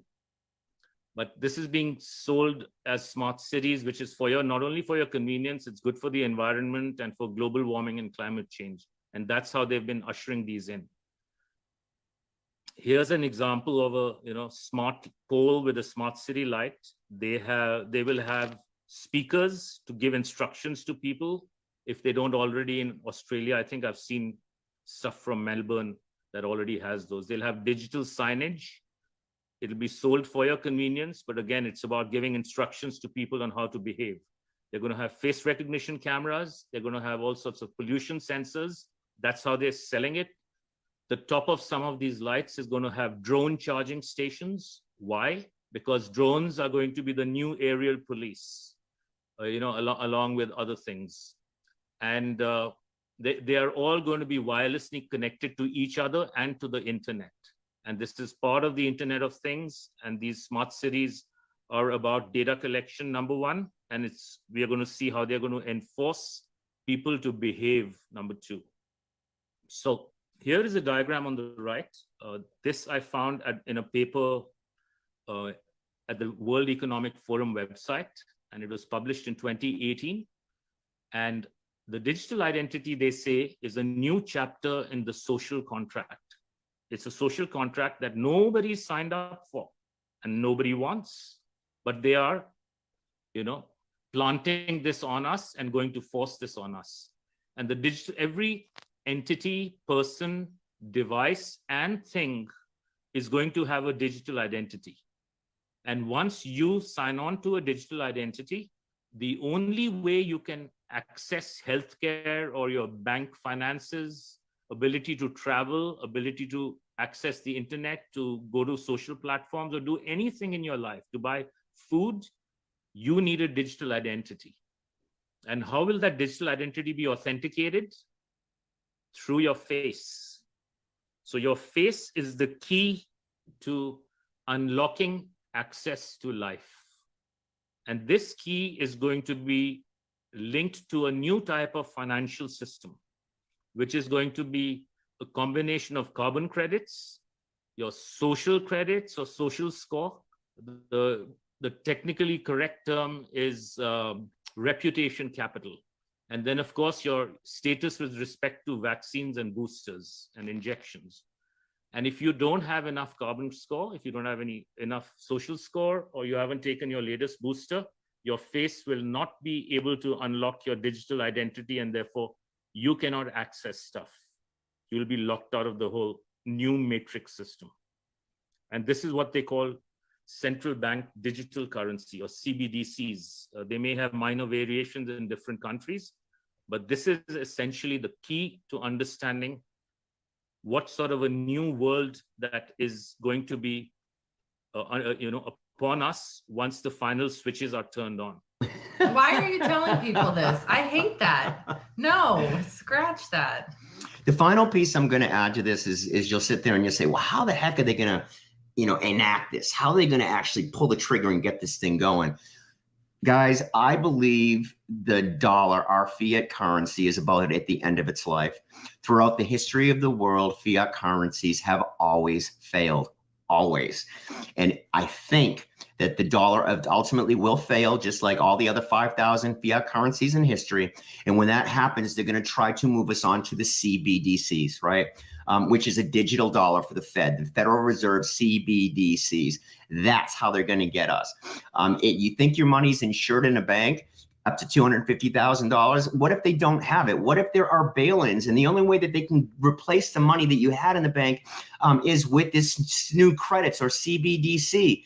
When we get to a point when we download that information onto our phone and we start participating in the system, it's over. It's over. It's like getting a bunch of our cows into a corral, and then once they've got that and we start participating in it, the gates close. We're done. We'll see you in the next video, guys. And how does this link to smart cities? Because your face is going to be tracked wherever you're going. Your social score will be updated in real time based on who your friends are, or whether you're social distancing, who you are walking with, when you're walking, when were you supposed to walk, etc., etc. And the universal basic income that they are now starting to give in some countries, that's also about giving carbon credits. Your carbon credits are going to be limited per month, and that's how it's going to go. Right? So your digital identity is really a digital prison, and your face is used to unlock the digital prison if you behave well. Yeah, because you guys are going to be kind of our guidepost, or like our survey. There's another point in this video where it talks about the geofencing. And I think that does impact our viewers a lot, because one of the best things about the US is how you can just travel anywhere in the US, going on road trips. That's something that's really special here. And it will be interesting to see if geofencing makes it that RVing is only available to certain people that can afford certain things. All right, so you do understand about 15-minute cities. You do realize, okay, this is all part of the whole thing, guys. I want to do a video just on 15-minute cities. So you're open-minded to do that video, but why not this video? Because this video had me crying. Well, and my job is not to upset you. My job is to keep you happy so that Sage has a happy mama, okay? If I had any idea that this would have affected you in the way it did to tears, finding you in tears watching this, I never would have shared it with you. I just felt a responsibility to share this information with the RV Odd Squad and run it by you. And I was a little bit shocked that you were so adamantly opposed to us showing this. It's not that I'm adamantly opposed to us showing this. It's that there's a clarity on what we're doing, why we're doing it. And also, I think it's important when you deliver messages that are difficult to people that you do it in a way that's palatable. Just what are the facts? What's the solution? You know, what can be done about it? And there is a solution. It's to bring it to everybody's attention we possibly can. And hopefully our brothers and sisters together, we can fight back against this. How are they going to implement this? There's a new protocol called Zero Trust in cybersecurity worlds of, software and server companies that are implementing this. And so by default, we are going from a world of implicit allow to default deny. So as an example, when you log into your computer, you type in a password. And when you type in a password, you have access to all your browser, your files, your applications. But now this zero trust is about default deny. It means we don't trust you. And for everything you need to do, you'll be denied initially until you can prove that you're trustworthy. And that trust will come from face recognition and your digital identity, right? And so this is going to be the new world. It's going to be a world with locks, and anything we want to do anytime, all the time, whether you want to switch on your smart, your smart oven, or open your smart refrigerator, or get into the internet, get into Facebook, you're continuously being monitored by your face and your digital identity. So the concept of HTTPS, which is like secure authentication when you go to websites, everything is going to be removed because the algorithms and AI, they need to keep watching you and how you're behaving. They're going to be scoring your emotions. They're going to be tracking your eye movements, and everything's going to be recorded all the time. So this is where we are going if we allow this to happen. Here's an example of how zero trust principles are going to be used when you go to the new shopping paradigm, where all the doors are going to be digital screens, locked with some very heavy duty plastics or LEDs. And you want to be able to open the door without your digital ID. So digital ID is all about conditional access. So if you have your carbon credits for the month are expired, that door won't open to get beef. If you've had too much sugar for the first 2 weeks and your credits have expired for the sugar, the door won't open to get your orange juice. So these types of doors are going to have face recognition cameras, and your digital ID will be used to unlock these doors. And there's something known as smart contracts. If people don't know, you'll start reading about it. Smart contracts is really the if, then, and else logic that goes behind this digital currency with social and carbon credits. And this concept is called identity as a service. And identity as a service, there are many companies building businesses around it. They leverage companies that do face recognition as a service. And every time your or anybody's face is in front of a camera, there's a chain of corporations making money in real time. So they found everybody's face is another great way to monetize in Wall Street and beyond. And this is also going to be used for geofencing.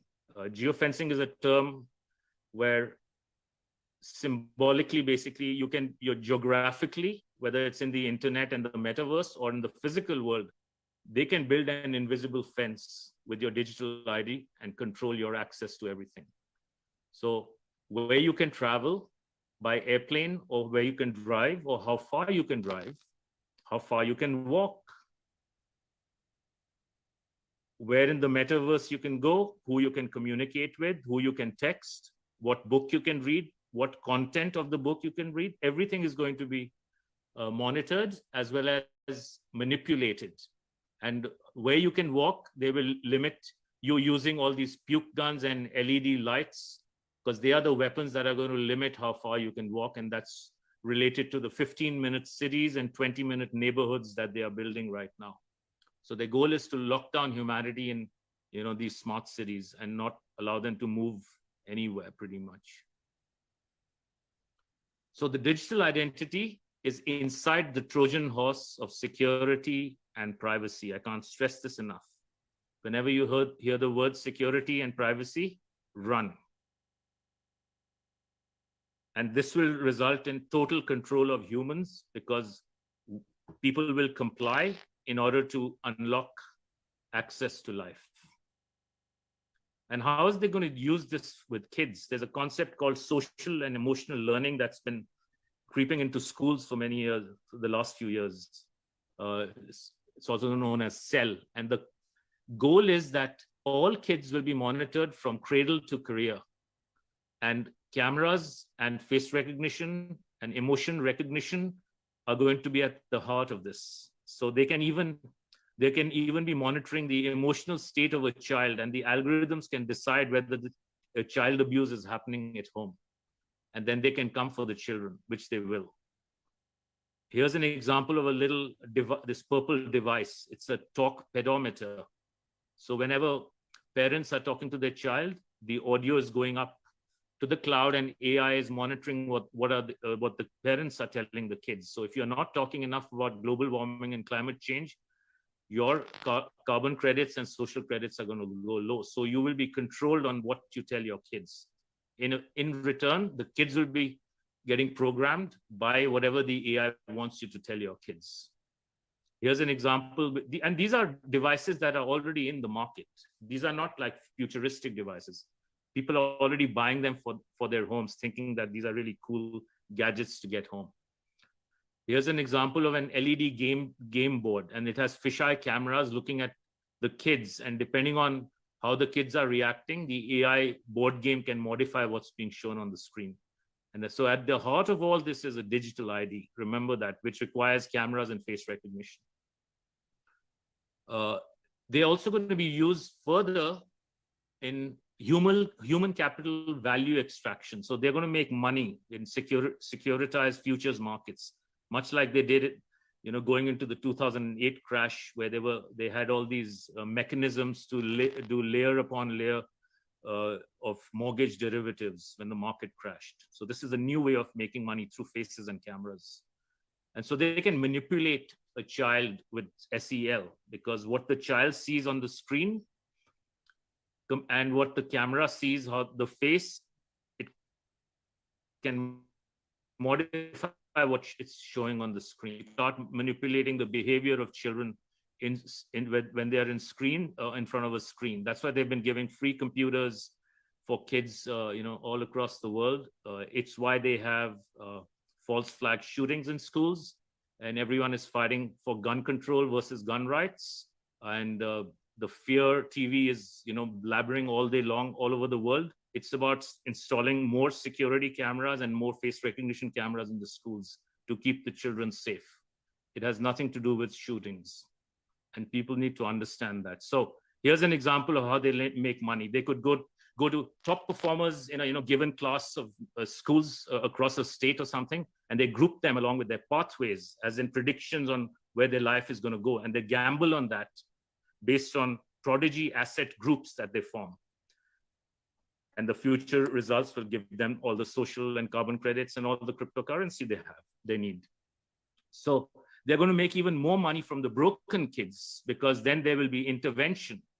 And when there's intervention, they can do all sorts of more betting on the behavior of kids going forward at different points in time in their career, all the way from cradle to career.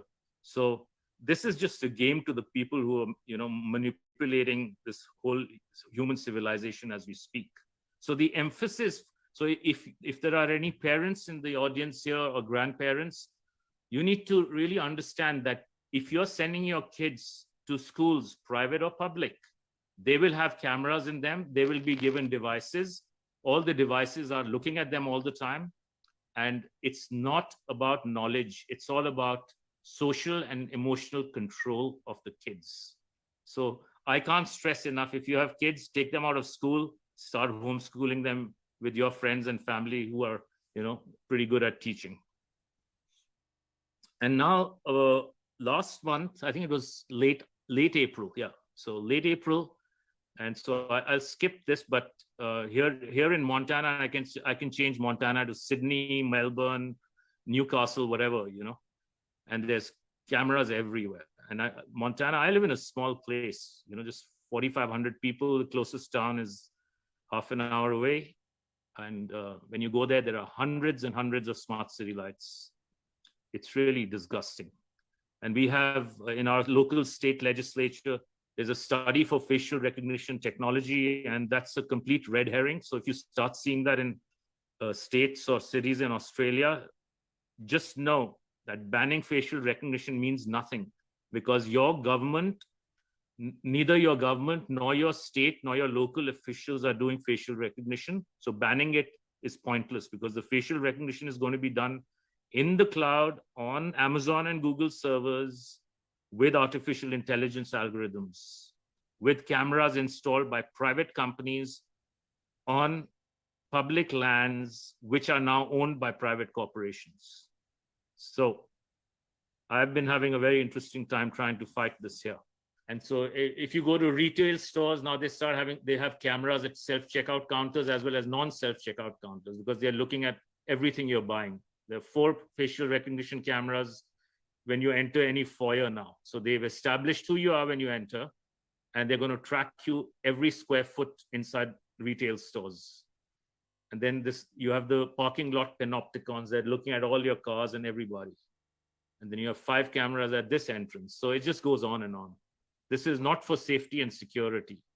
This is to track people, to do data collection, identity as a service, and then your digital ID tied to your behavior, your compliance, what you're buying, when you're buying, who you're with, everything. There is a company called ID.me that is doing public-private partnerships. Their goal is inclusivity, diversity, etc., no identity left behind. And it's also for equity, so everybody's equal. But really, it's about taking your password, combining it with your driver's license, your passwords, and then doing digital selfies to unlock government and services like healthcare or retirement and stuff. So they are going to suck us all into the digital ID system one way or the other. And people need to understand that so that they can say no. Because once we accept the digital identity, it's game over for human civilization. Everybody will be fully controlled and you will behave in exactly how they want you to behave. B times C times D equals A, where B is biological knowledge that they are picking up through your smartwatches, your PCR tests, your DNA tests. Compute power is all the compute power on the servers. That's unlimited now. They're printing all the money in the world to make as many servers to collect our data and compute. And then the D is the data they're gathering from the smart cities and all the sensors. And B, so this is gives them the ability to hack humans in their transhuman agenda for those people who've been doing research. What we can do, and they're trying to censorize everything, what we can do is to minimize the data we give them. If we are able to take out the censors, take them down legally, work with your sheriffs and whoever your authorities are, and educate them on what's coming, and tell them that this is going to be really used for extremely nefarious purposes. You cannot get rid of AI. It's already there and it's the beast. The beast needs food. Data is the food, and the data conduit is all the sensors, the smart city infrastructure, the 5G towers, your telephone, your cameras at home, your microphones at home, cars and everything. They are the data conduit. So in order to stop the beast, you need to get rid of the data conduit. The data is going to be there because humans are going to do everything all the time, right? We're going to meet our friends, we're going to go here, whatever. So it's the data conduit which needs to be addressed. You can't address the data, you can't address AI. Because data and the sensors, they feed the beast. I'll say it again. And so the final lockdown requires cameras and face recognition sold to us as privacy and security. And that face is now used for digital ID, which is linked to a central banking digital currency. And that's the final lockdown. So we are always in lockdown mode, always. And so call to action is no digital ID, which means no face recognition, no cameras. Look up and observe. Cameras, LED lights, street lights, smart cities. These are installed incrementally and they are done at night, and people are looking at their phones, so they don't observe what's being done to them. You know, parents, go to your schools and take action. There are cameras in, parking lots, in the hallways, in the laptops, and everywhere. So your kids are being monitored and the SEL scoring is begun and they are being manipulated. And figure out in your areas who installed, authorized, and funded the smart city surveillance infrastructure. I've managed to decode it here, but it's very hard for the local politicians. Right now, they're finding it very hard to kind of address these issues. So we have to come up with other creative ways to address this. And if anyone wants to reach out to me independently, I can, share with them, what all I've uncovered and how they've done it so successfully. Right. So, but the real thing is that in your local neighborhoods, we, the people, didn't ask for these monstrosities. We don't want them. And we need to let everybody know that it's our land. We are living here. We don't want this stuff. If you're still here, that means that you got to the end where they actually told us what we could do. And it is ironic because I've always had an issue with the facial recognition in the cameras to open up the iPhone. I won't do it. I'm sure they still have the face in the pictures, but I won't do it. Or the Mac where you give your fingerprint in order to, I won't give them my fingerprint, and you do, which is kind of funny. I give them my fingerprint, but I won't let them do my facial recognition. But I never even considered that staring at my phone for an hour or two a day, the camera system already knows who I am. Yeah.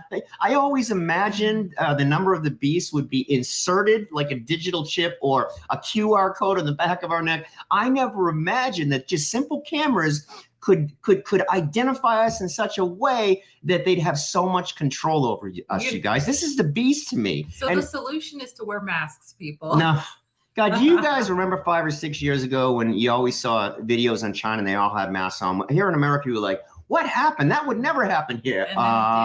It did happen here. In China, this is already 100% active. I don't know if you guys have seen some of the videos and what's been going on there with the lockdowns, but there's drones flying around everywhere. They have those posts all over the place. It's been tested. The WEF has pointed out, Klaus Schwab, that this is a great way to go for the rest of the world. That China's figured it out. It's already built in here, guys. If you don't think that each of us already has a social credit score, you are wrong, absolutely wrong.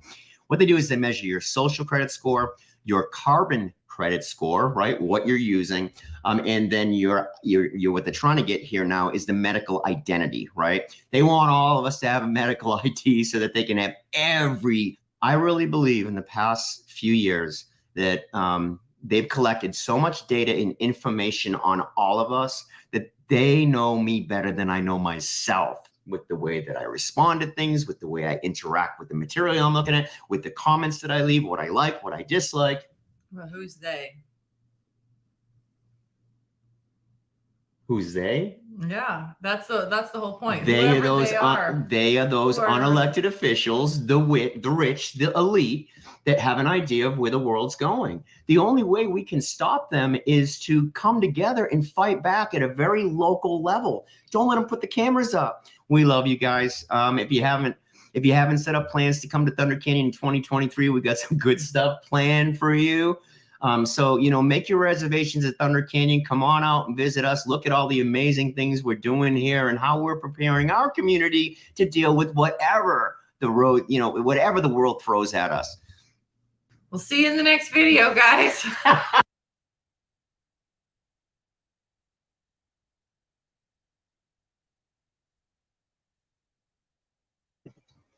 Shout out to the RV squad for that information.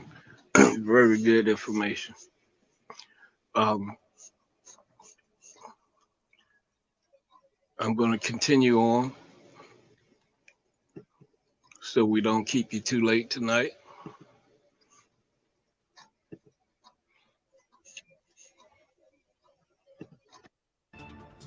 Free speech and religious freedom under fire again in Canada. This time, it's not pastors getting arrested over COVID-19 restrictions, but a 16-year-old high school student. Josh Alexander shared his thoughts about transgender ideology at St. Joseph's Catholic High School in Renfrew, Ontario. Officials suspended him from class for the rest of the school year, and when he showed up to class for the second semester, he was promptly arrested by 2 police officers. Well, here to share what happened is Josh Alexander. Josh, it's good to talk with you. So what happened in class? What did you say that got you in trouble? Yeah, thank you for having me on. So the whole issue started back in October, I suppose. I had moved to the Catholic board, and female students in the school informed me that male students were using the female washrooms, and they were concerned by this. So I decided to talk about that. I voiced my beliefs, and I expressed concern to the principal. A female student also expressed concern to the principal, and we were both ignored. So at that point, I decided to organize a protest outside to shed some light on what was going on behind closed doors. And they ended up suspending me indefinitely 2 days before the actual protest. They gave me an exclusion order. This exclusion order was completely unlawful and discriminatory, and so I decided to show up to school regardless of the exclusion order. And at that point, they hit me with a trespassing notice and another suspension. I waited all of that out until the end of the semester, lost 4 of my credits, and by the beginning of the next semester, with my lawyer, I informed them that I would return to school and continue to adhere to my religious beliefs. Not long into that time, I was brought to the office. The principal blocked the exit, and 2 police officers ended up entering the building. And when they told me to leave, I explained to them the situation, how I was only in that situation because of my beliefs, and that I exercised my fundamental freedoms, and that I wasn't going to leave on a request. So they ended up arresting me, and they charged me with trespassing. Were you hateful or disrespectful? What tone did you take when you said what you did? No, I wasn't disrespectful at all. I voiced my beliefs, my sincere beliefs, and I never directed at a specific trans student that was doing anything. I don't condone their behavior, but I also sympathize with them because they're a victim of our society and our education system and the terrible parents that have encouraged and pushed that on their children. I was called a racist, a sexist, a bigot by staff and students were involved in this stuff. And I just continued to voice my beliefs, and I had ended up getting me arrested. There was conditions they wanted me to agree to in order to return to school. As a Christian, I'm not going to lie. I'm not going to accept the falsehood. I'm not going to go along with the mainstream narrative that is completely contrary to God's natural order. So I couldn't agree to those conditions, and that's where I'm at this point. Were you actually taken to the police station and booked, put in jail? No, they charged me from the cruiser, and then they ended up releasing me to my brother. Okay, and what was the reaction of your parents having their son arrested? I doubt they're very happy about that. I mean, they recognized that all I had done was express my beliefs, and they weren't too happy with the response from the Ontario Provincial Police or the school board. So they were supportive of their son expressing his faith in a Catholic school. Yes. Imagine that. The principal declined to do an interview with a reporter from the National Post, saying he couldn't comment about your case because of the Freedom of Information and Protection of Privacy Act that prevents him from talking about specific student cases. So what would you like to see happen now, Josh? Well, we're taking my school to the Human Rights Commission. We also just had a presentation at the school board meeting, and we got to, I had a representative from Parents as First Educators. They got to give a presentation and explain where we were coming from a bit and offered some resolutions. I don't know where that'll go, but hopefully we can find a resolution and move on, and that the safety of our female students would be taken a little more seriously, and our freedom of expression would be defended rather than attacked by our education system. And the freedom of religion, your belief in a Catholic school. So tell us about the petition you've got going.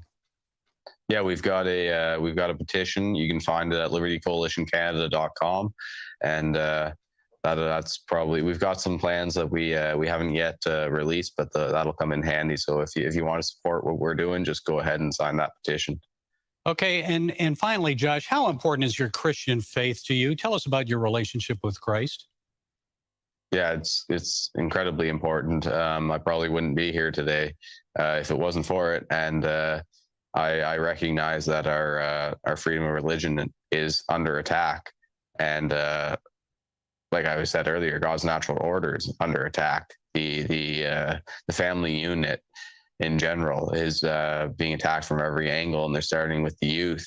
You can see it not only in the education system, but even what they're doing with the Drag Queen Storytime hours.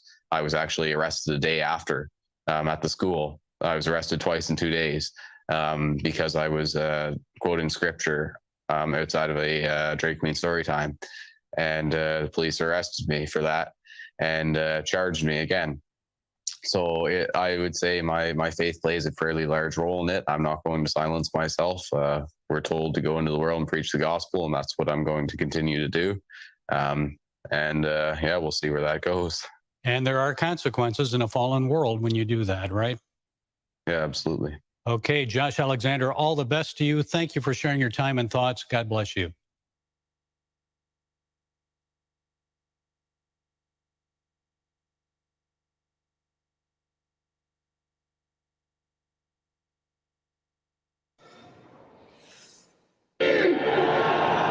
Protests erupted throughout the Islamic world after the public burning of a Quran in Sweden last month. Prime Minister Ulf Kristersson said while the burning was deeply disrespectful, it was protected under freedom of expression. The Islamic State terror group on social media has called for revenge attacks on Christians worldwide. The Muslim holy month of Ramadan begins March 23rd, and last year's observance saw 42 ISIS terror attacks in just 3 days. The threat of ISIS has returned, And Western intelligence agencies are on the lookout for any signs of a terrorist attack. Security expert Eric Karen says that in the Middle East and Asia, ISIS never went away. They have approximately 16,000 fighters between Iraq and Syria. They control 6 million people in that region. They have franchises throughout the world. We're talking probably around 25 franchises throughout Africa and Europe and here in America. A recent United Nations report also shows the ISIS threat increasing. Terrorism expert Sargis Sengeri says while the U.S. had to defeat ISIS on the battlefield, that alone wasn't enough to stop the movement. You have to kill folks on the battlefield to take ground. You have to do that. But I don't think we ever fought against the ideology that really resonates between the 6 inches of people's foreheads. So it will continue to fight and it will continue to take territory. It will continue to force individuals to either convert or basically, die in the process. Tina Ramirez with the humanitarian group Hardwired Global calls the resurgence of ISIS a nightmare for both Christians and Muslims in the Middle East. ISIS used to hold court in the ancient churches in the city of Mosul and sentence Muslims, Christians, others to death, to having their hands or legs chopped off. And then the women, thousands of women that we know who've been sexually enslaved. So the trauma that the entire community went through was horrific. ISIS is encouraging Muslims to use any method to kill Westerners, including trucks and nail guns. Karen believes the U.S. could be very vulnerable to a major terrorist attack. On the southern border, the northern border is wide open. We know that there's over 55 million shipping containers that come into America. Less than 2% are examined. We need to take the gloves off and understand that this threat's not going away. It's only increased in the last few years. The idea that they don't want to attack us again like a 9/11, but even bigger, is foolish. They want to destroy America. Dale Hurd, CBN News. Well, it's been the fundamental problem on the war on terror is that how do you declare war on a tactic? Terrorism is a tactic, but it's a tactic based on an ideology. And that ideology runs deep. When you have terrorists kill Israelis and then the police of the Palestinian Authority hand out sweets to motorists in celebration of their, quote, victory, close quote, you get an understanding of how deep this goes. With ISIS, it's, well, how good of a Muslim are you? And if you don't measure up to our version of Islam, well, then we're entitled to kill you. If you're an infidel, death is the easy way out, but more likely we're going to enslave all your women and treat them however we want, and we'll kill all your men. This is a war of ideas, and we're not really engaging in that. We find it so abhorrent to think that somebody actually thinks this way. But we're not engaging it. We're not standing up for women's rights in the Muslim world. We're not standing up for the rights of all faiths to live together in peace and in harmony. It's happened before. In Lebanon, before 1972, it was considered the jewel of the Mediterranean, a place where you could have all faiths come together, live in peace, and have a wonderful culture and a wonderful society. They got radicalized when the Palestinians moved in, and they've been at war ever since, and war with themselves. How do we bring peace? Well, it's the Prince of Peace we need to bring. We need to preach that this is the much better way to live, and let's show that in everything that we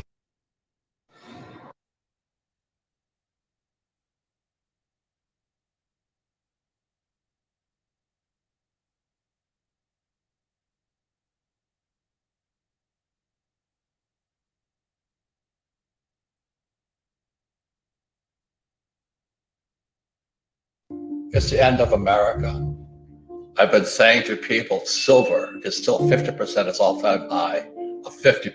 It's $25. But the question is, if a can of tuna is $25, what does silver go to? And that's what I'm concerned about.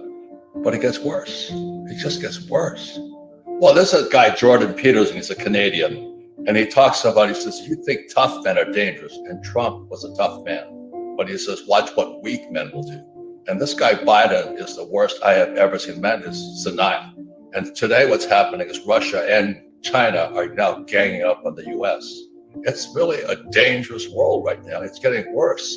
I was a bit optimistic, but now we have the weakest, most corrupt government. You know, what happened to Hunter Biden's laptop? If the FBI loses his laptop, there's something really sick inside this country. And so that's kind of what I gauge all my macroeconomics on is, where is Hunter Biden's laptop? I mean, how can the FBI lose it? We have no financial education in our schools. That's what I'm concerned about. My biggest concern with Russia and China are ganging up on us. As we all know, America produces nothing anymore. We produce bubbles, you know, we just blow air bubbles. So we now have this bubble in real estate and stocks and bonds. And when Biden took the Keystone pipeline, XL pipeline off, just wiped us out here.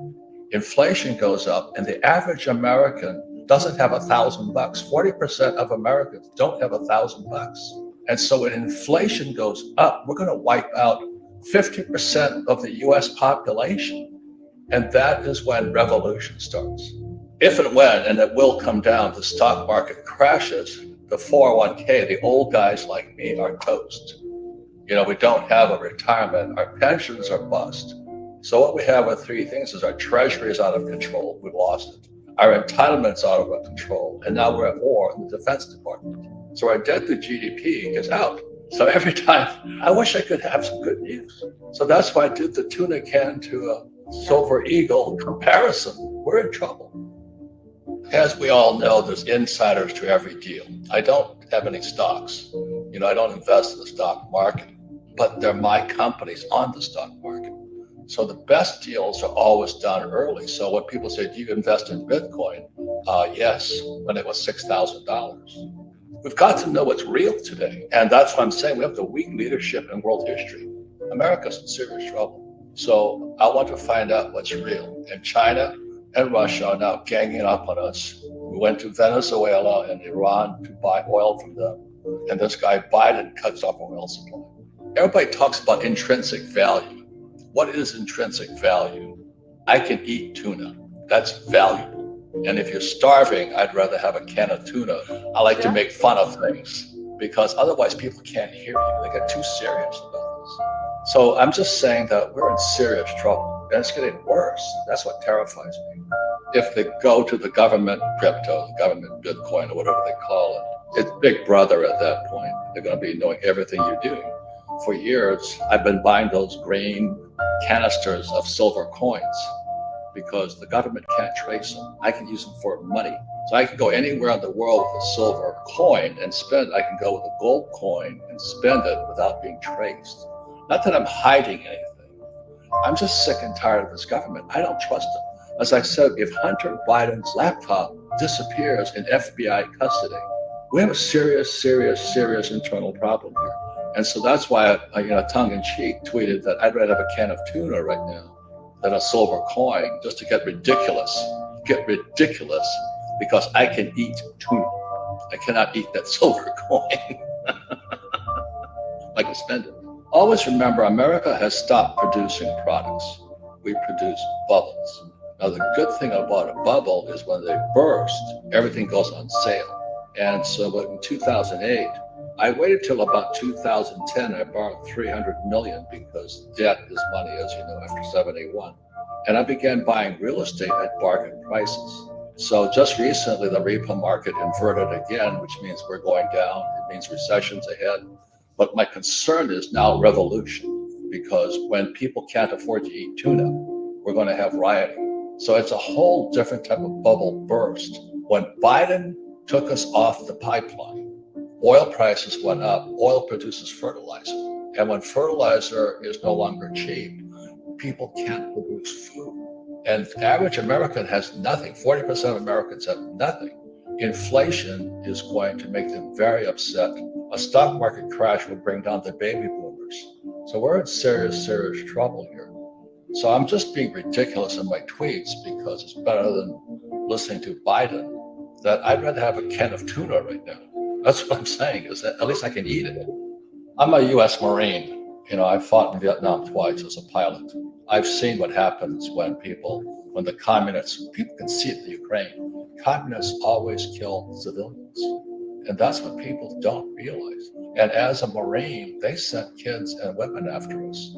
So a lot of my friends who came back with PTSD, and you can see it in the Ukraine today, Russia's not hitting military targets, they're hitting civilian targets.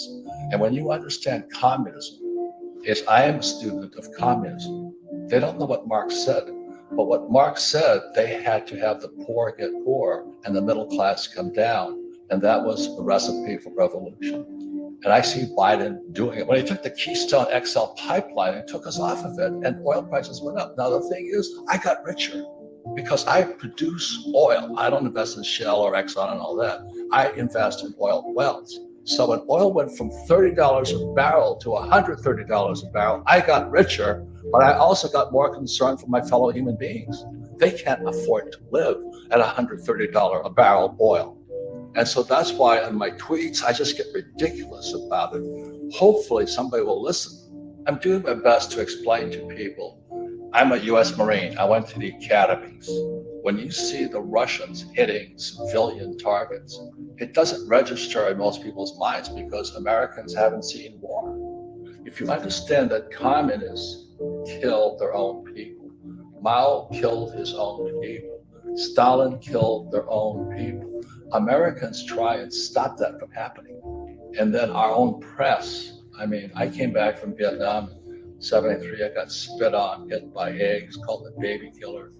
And I'm still a little bit bitter about that, but it prepared me for today. Our school system should teach us about money. We have communists inside the wire. They're inside our government, they're inside our school systems, they're inside Hollywood, and they're inside Silicon Valley. And that's why I wrote this book here, The Capitalist Manifesto. I said, we've got to fight back. And we fight back with information and education, not weapons. But I am concerned about my fellow human being. I don't care what you are, white, left, green, pink. I am concerned because 50% of Americans are broke. Inflation is going to wipe us out.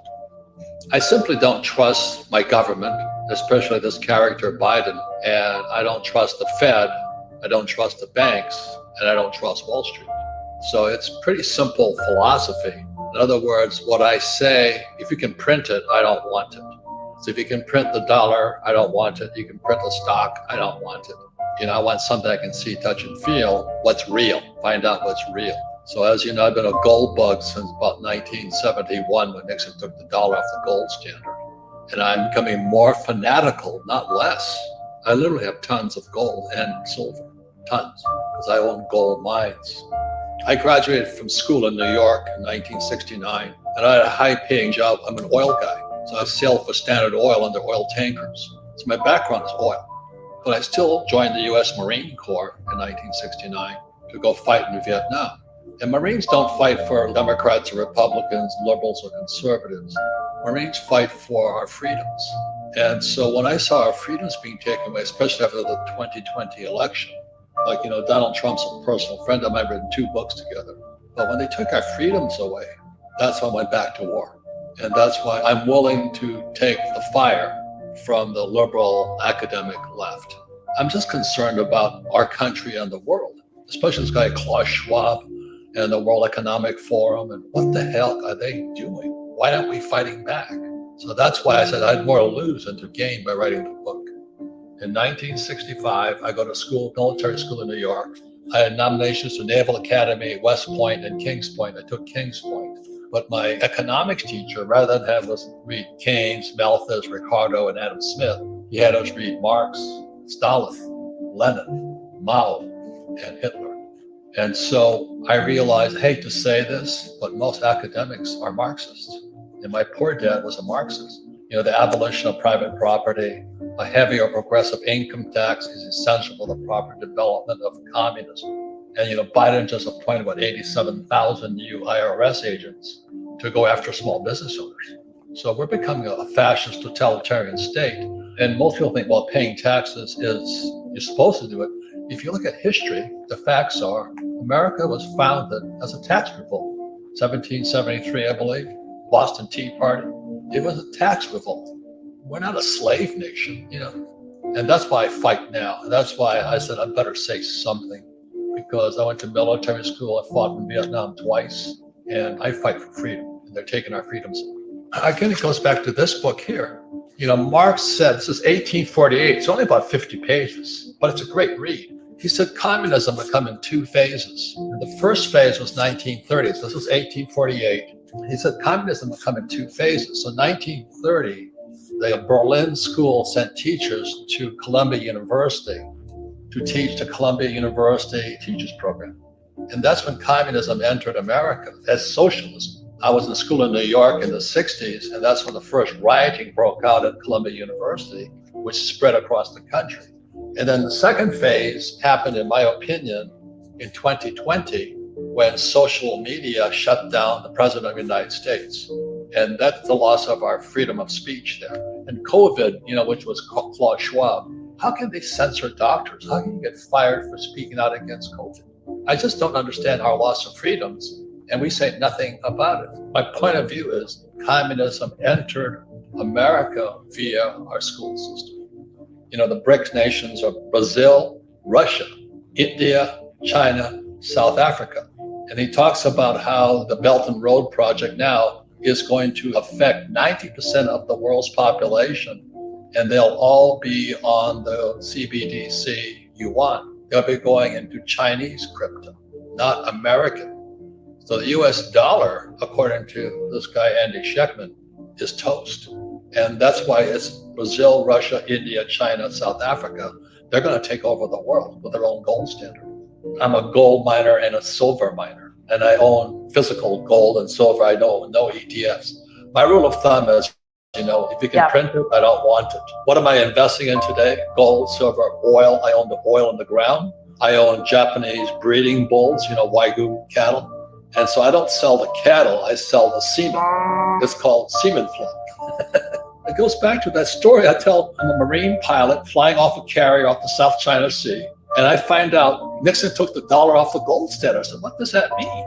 So I flew behind enemy lines because the NVA had overrun the mine, proving Marines aren't the brightest guys on earth. And I try and buy gold at a discount. So I knew it was 35 an ounce. And the day I went looking for gold, it was $50 an ounce. And I was trying to get the little Vietnamese woman with the red teeth. I still remember her. I was trying to get a discount. I want a discount. She goes, spot. I said, discount. She goes, spot. I said, what the hell is she talking about? She was one of my best teachers on gold I ever met. I say the same thing, a couple of questions. What does school teach you about money? Nothing. Put yourself on the gold standard. You know, don't wait for the federal government to go back on the gold standard. You know, start buying some gold and silver coins and keep it in a safe and don't tell anybody you have it. But put yourself on your own gold and silver standard. I started small, and now I literally own tons of gold and silver, but I went into the mining industry. Real estate is different because it's regional, you know, and so I was just in Miami and it's booming. And you got other states, they're dying. And crime, what I'm concerned about is crime is going through the roof. I mean, I live in a very affluent neighborhood, and the guards at the shopping center, they're getting tased now. So these kids are coming up, tasing the guards and stealing stuff. That's what happens when you defund the police and you say, don't punish people. I'm like, oh my God, I'm concerned about our citizens. I carry a gun all the time now. My poor dad was a PhD, which stands for poor, helpless, and desperate. And they believe that their credentials, they believe a higher degree, like a master's or a doctorate's, will save them from the world. So their values are different. Whereas you and I and other people say, well, let's learn about money. Let's learn about finance. But in the academics world is I have a PhD and I'm smarter than you. That's a set of different value systems. The reason I joined the Marine Corps and not the Coast Guard, I could have flown for the Coast Guard or flown for the Marine Corps, is I'm going to go to war. I want to go with guys who want to kill, you know. I don't want to go to war with a Coast Guard guy who wants to save lives. I want to make sure our values are lined up. So that's kind of the same as in marriage. You know, marriage is a tough game also, but if your values are lined up, you have a better chance. So values are core to the individual, and unfortunately, we all don't come from the same set of values. And most school teachers are different from us. They're good people, like my poor dad's a good man, but he was a Marxist. He believed in taxation and the abolition of private property and labor unions.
There is a sinister and secretive group of people that run the globe. They control everything from banks to the media. They own the world.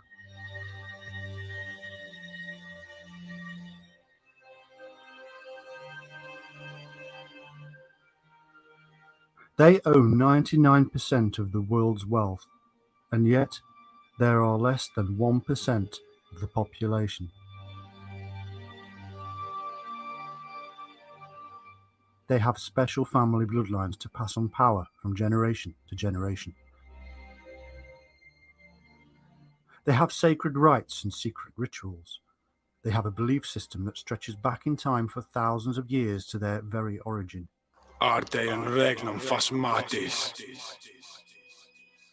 They spawned the religions, royal families, global business, financial systems, and arms companies.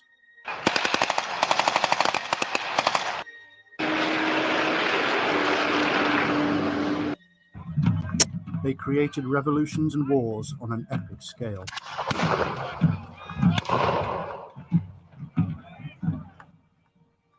They watch everything we do and manipulate our thoughts and actions. You are in their service, and you do not even realize it.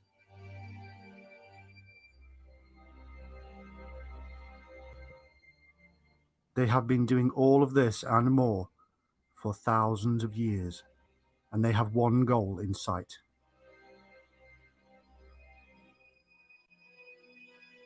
This is the darkest, untold tale of control in the history of mankind.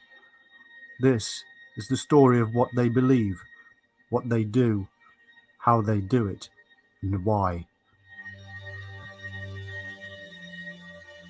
They have many names, but they have one origin and one purpose.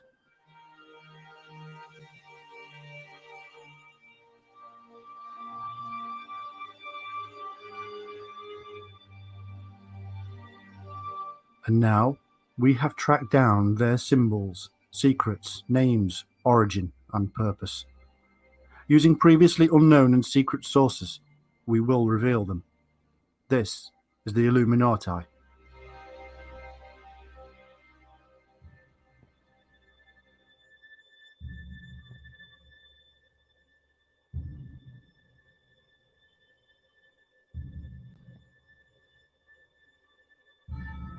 For centuries there have existed certain esoteric schools of mystical philosophy. They originated in the Orient, moved through the Levant, Egypt, and the Near East, until they finally arrived on the shores of Europe, and from there to the rest of the world.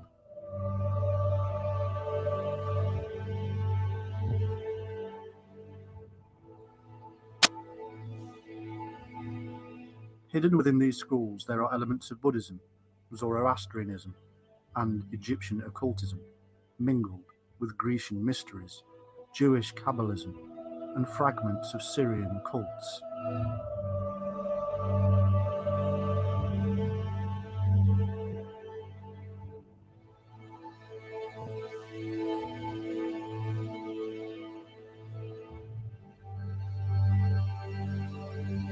Some of these names may sound strange, but they are the origin of our modern religions and belief systems. Out of this hodgepodge of Oriental philosophy, magic, and mythology arose the early Christian Gnostics, Islamic Mohammedism, Ishmaelites, Druzes, and the infamous Assassins.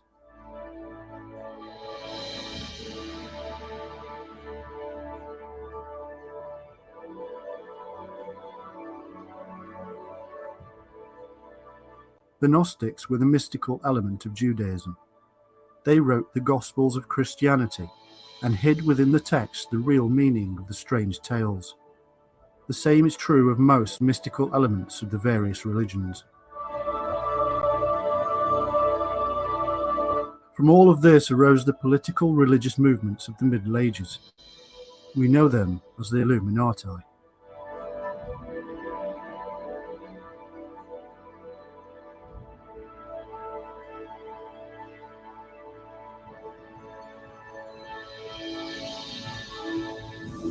But they had other names such as Albigenses, Cathars, Waldenses, Troubadours, Anabaptists, and Lollards.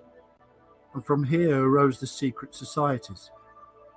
The Knights Templar initiated the Muslim assassins into the subversive mysteries, and the occult forces of the alchemists, Rosicrucians, and others permeated them all.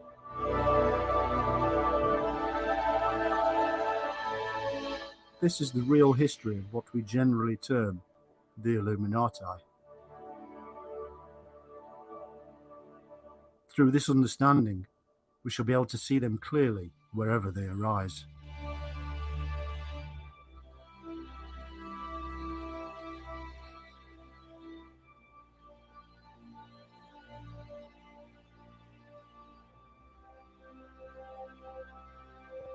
This is the information you need to see clearly.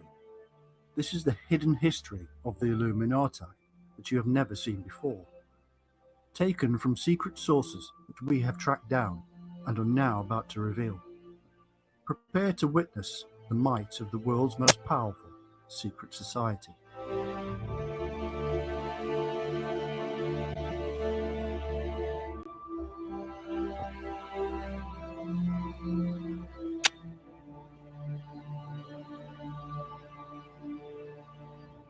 We begin with a sacred secret that is at the very heart of the various societies, the Kabbalah.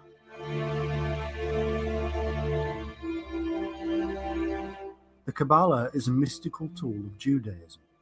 It is a sacred way of getting to God and involves rituals, symbols, and things we would classify as magic.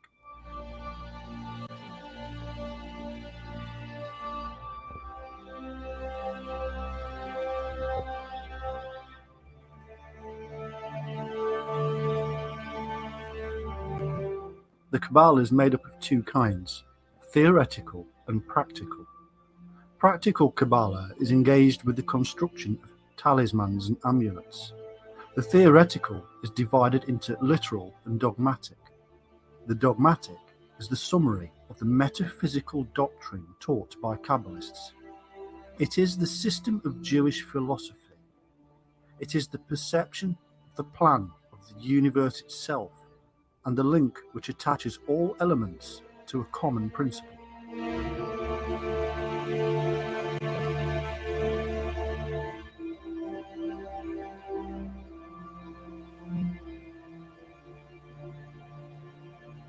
It represents the 32 paths on the Kabbalistic tree of life, the 10 Sephiroth, or centers of light, united together by the 22 paths to which the Hebrew letters are attributed.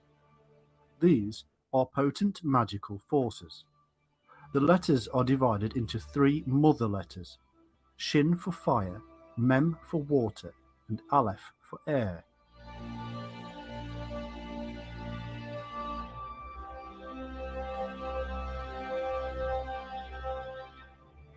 There are 7 double letters for the planets, 12 single letters for the signs of the zodiac. This is how the esoteric magic is broken down. The power is not just within the knowledge, but with the words and letters themselves. The knowledge of how to utilize these is the power of the secret societies.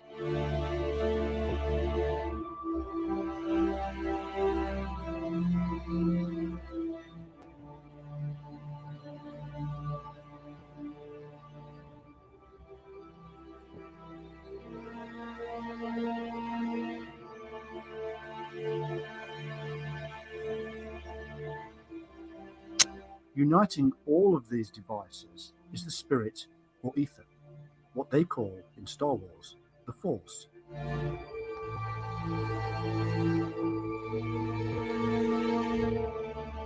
It is all about the descent of the soul of man into matter, and its ultimate return from matter back to the universal life force.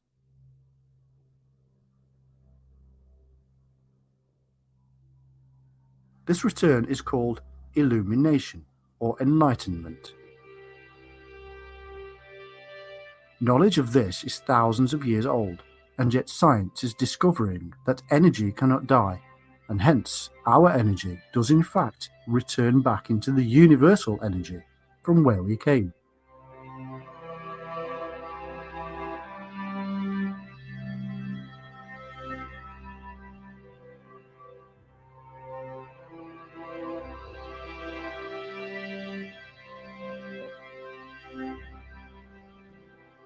The secret knowledge is that we never left. We just unite as a soul or force with matter itself and become conscious of our own existence. It is the ultimate knowledge that the God on earth, the universe itself, has become aware of itself.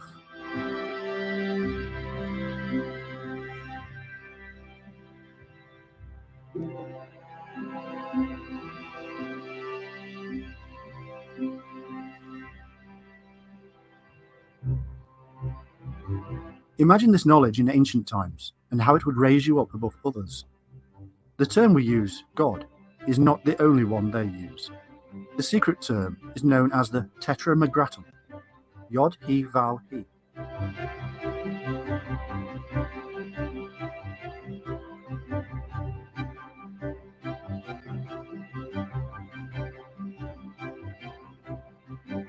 It is the creative principle, the thing that gave rise to all others. It is the Father, Mother, Son, and Daughter. It is all. It represents all forces of nature. There is no division.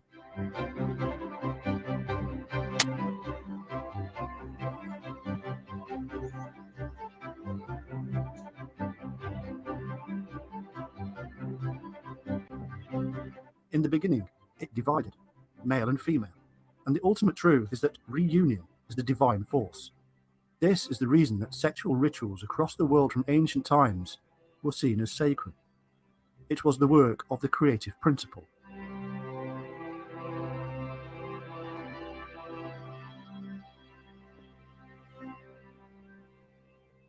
The absolute Godhead is called the Whitehead, for within white are all the colours of the spectrum. He is the source of all light and wisdom. Knowledge of him makes one like him.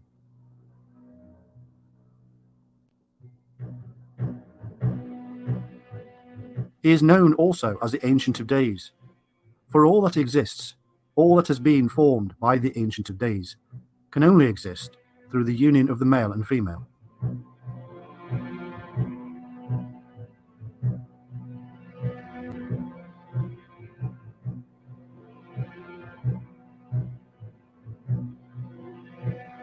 The spreading of this male and female, this father and mother, throughout the universe results in the Son. For within him is the Father and Mother. This is the origin of the Son on earth, the Christ child, for he is the Ancient of Days reunited. Today, secret societies see this Son as knowledge and science. Within him, all that can be known exists.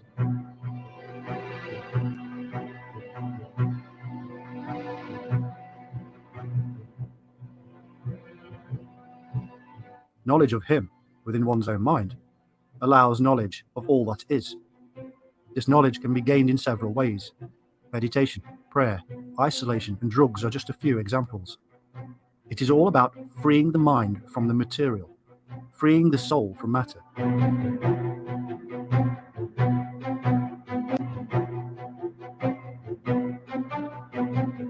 It is no different to the experiences we hear about from people who have taken mind-expanding drugs.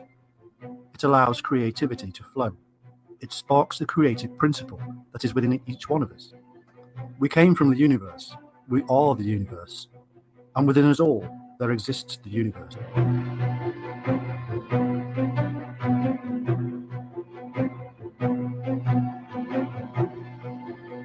We can therefore create whatever we want, as long as we have the knowledge to do so.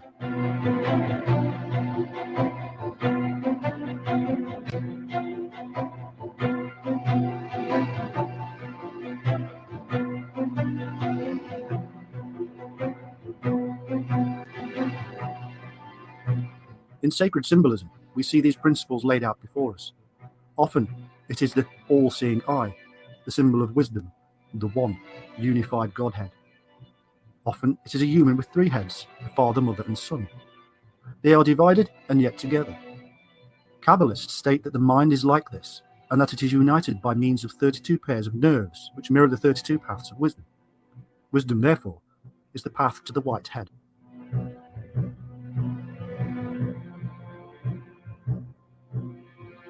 Through the work of the caduceus or kundalini, wisdom can be attained. These are simply symbolic representations of the energy force rising up to the white head, the source of all light.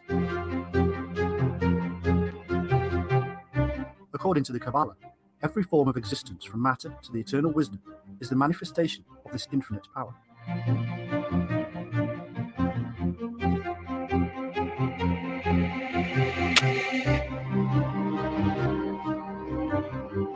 It is not sufficient that all things should come from God in order to have reality and continuance.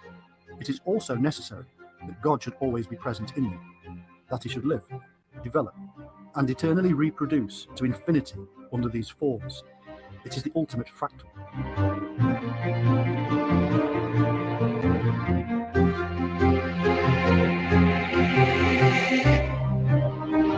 The true secret of all this is that none of these secret societies therefore truly believes in one God.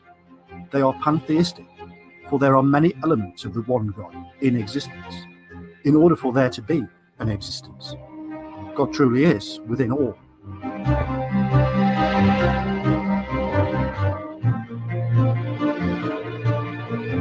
The Kabbalah is not a medieval creation as some would have it. In fact, it goes back in time to ancient Chaldea and Persia, and can be traced to the period of Jewish captivity in Babylon.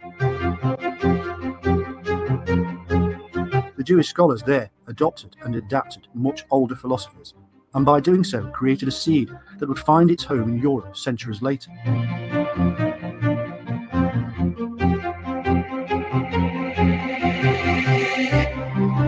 At the very same time, Zoroaster was teaching his doctrine of similar dualism, the light and dark, the fire and water, good and evil.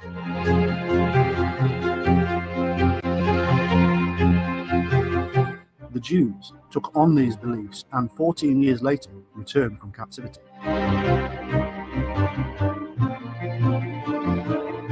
In later times, the alchemists and astrologers of the Middle Ages used these beliefs in their own work on the transmuting of metals and conjurations. This was known as fluidic magic, before science came along and redefined everything. It was based firmly in the Kabbalah, which itself was based on older ancient cults. Today, these beliefs are still profoundly at the heart of secret societies.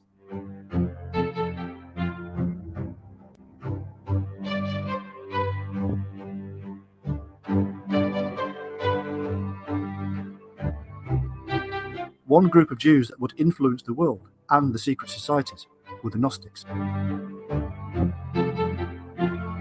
They derived their leading doctrines and ideas from many sources, including Plato, Philo, the Zend-Avesta, the Kabbalah, and the sacred books of India and Egypt. It is these mystics of Judaism that introduced them into what became known as Christianity. They wrote the various texts that we would now call the New Testament, and many more besides. Within these texts, they hid the mysteries. This is why today we can look back and see that the stories of Jesus and Mary mirror those of Horus and Isis in Egypt, and many other places and stories.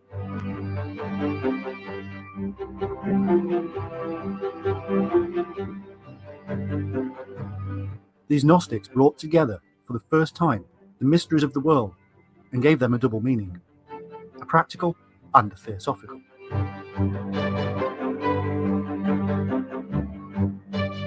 The stories can be read on many levels because there are many levels.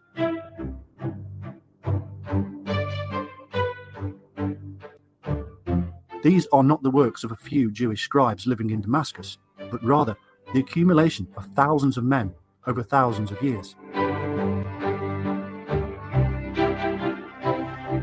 There is deep, hidden truth about the mysteries of the universe to be found within those pages.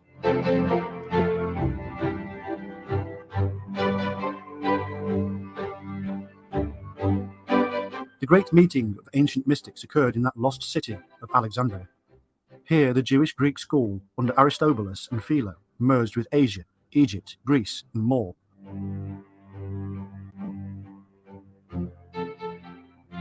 All the wonders of the universe, as perceived by the minds of men, came together in this one place and time.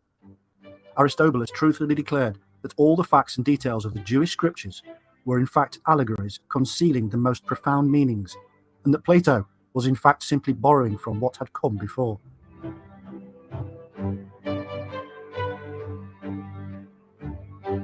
Studying Plato is therefore to study the many that came before. The truth is, this can be said of a great many so-called classical writings. From Egypt, Greece, Persia, and elsewhere, the Platonists borrowed, and the Gnostics received and spread. For the ordinary man on the street, as it is to this day, all of this seems fanciful and beyond them. It was secret and sacred, and for the scholars alone.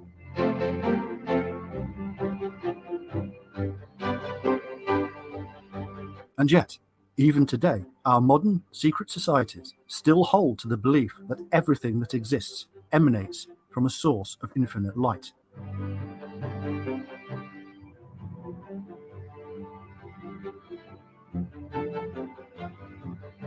They claim direct descent from the Jews of Alexandria, and by them, back in time over millennia, to the masters of the mysteries. They are known by a name that would change into Illuminati. They were known as the Brotherhood of Light.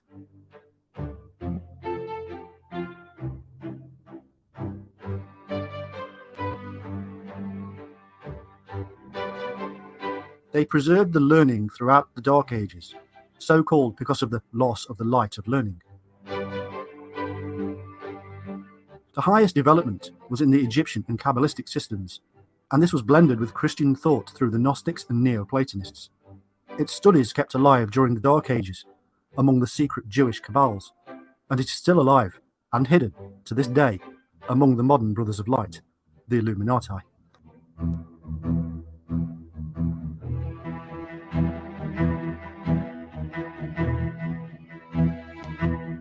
In Egypt and Judea, long before the commencement of Christianity, these notions were spread. They formed Christianity through the many Gnostic groups known as the Essene, Therapeutes, Sadducees, Carpocratians, Basilidians, and Manichaeans.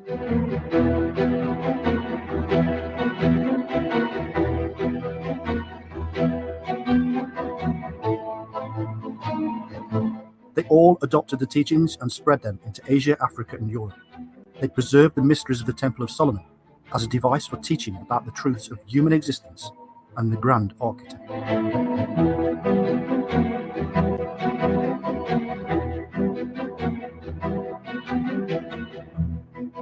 These teachings are fully found within the secrets of the later Freemasons. The reason is simple.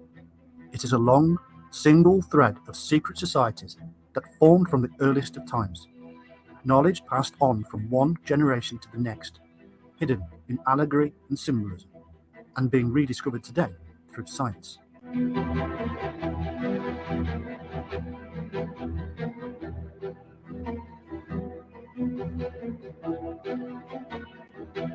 The early Gnostics and Manichaeans were known as primitive Masonry, and their teachings preserved among the Druses, who came into contact with the Crusaders in later years and influenced them. This is the line of creation for the modern Freemasons, directly back to the Gnostics, and from there back to Egypt, Persia, and the ancient cults.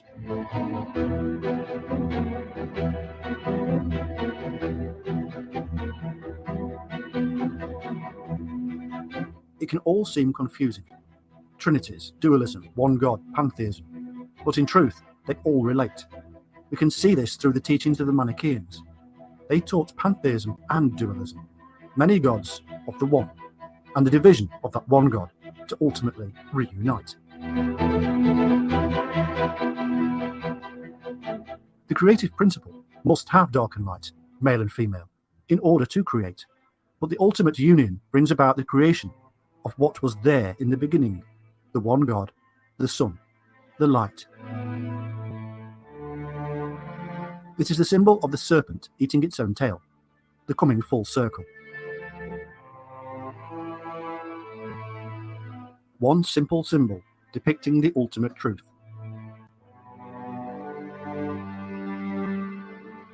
What we begin to see with the Manichaeans is a glimmer of so-called modern philosophy of communism, something that is part and parcel of true Masonry, for the good of all.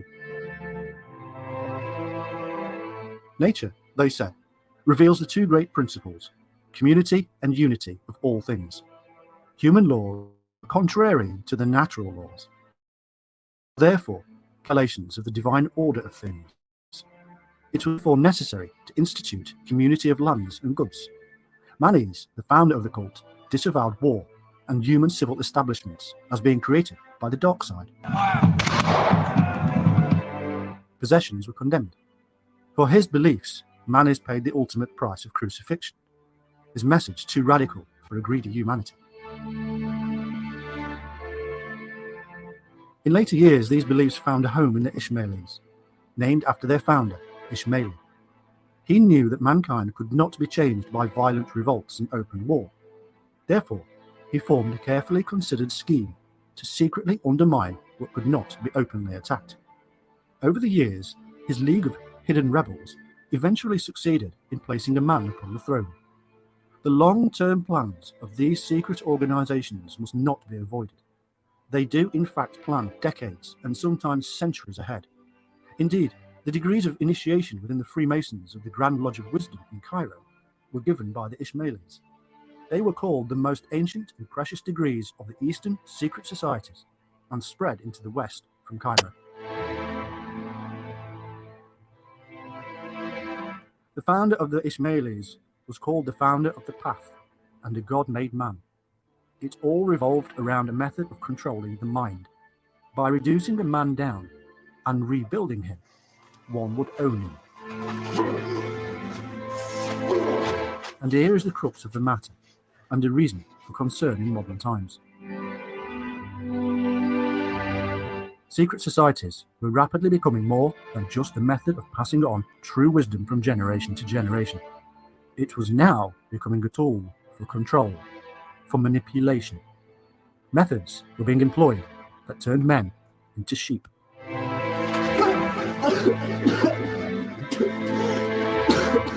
As each man passed through the levels of the 9 degrees, he was stripped of his humanity.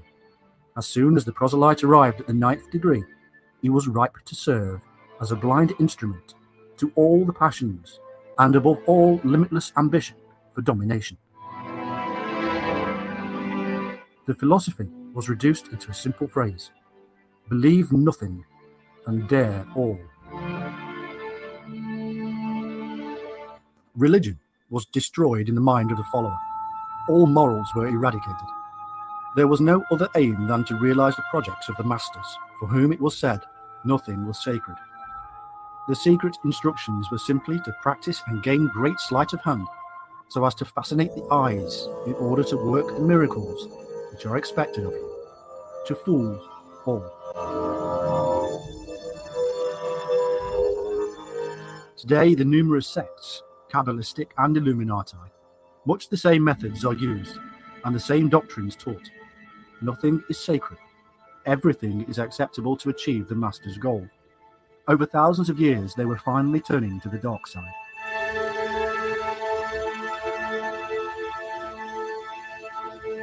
Through meditation and other forms, they believe they are achieving union again with the masters from whom they receive universal teachings. Their role is to carry out the great work of worldwide unification, religious, political, and intellectual, to make a one world government, a one world agenda, to reunite the creative principle and bring about a new creation, a new world order under the master. The question is, who is on the side of light and who is on the side of dark.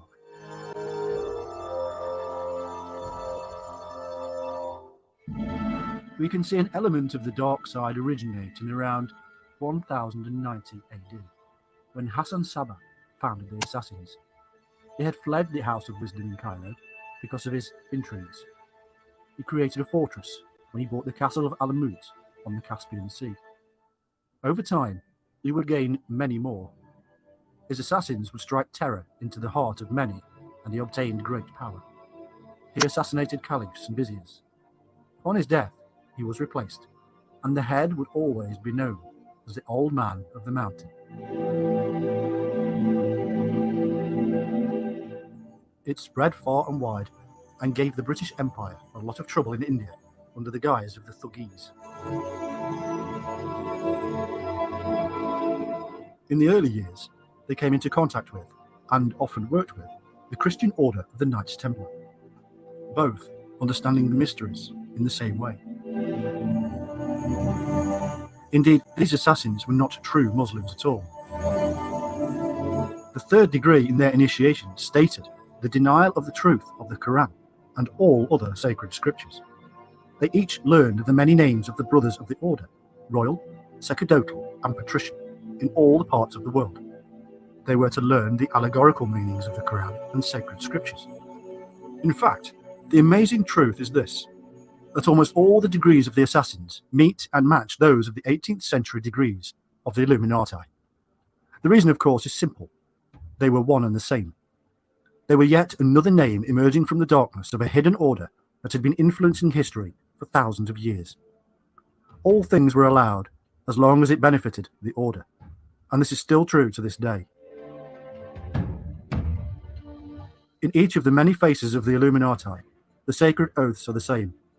The initiate first promises blind obedience. He then swears to communicate to none but his superiors any doubts he might have about the mysteries and doctrines. He swears to the hidden chiefs, by all that he holds dear, never to betray the methods to mortal man. They were and are taught that the literal meanings of all scriptures is purely for the vulgar, the uninitiated. The scriptures were for the mystical deification of man, not for the worship of a separate God. This self-deification was known as the hidden God, the God within, not yet known or realized, hidden from the vulgar-minded. This is the Christ within. The assassins and all other secret societies that are and were part of the greater Illuminati world all attempt to attain the illumination. Rhythmic dancing, wine, blood, orgies, and drugs, all used to achieve the desired result. The dark side of all this is simple.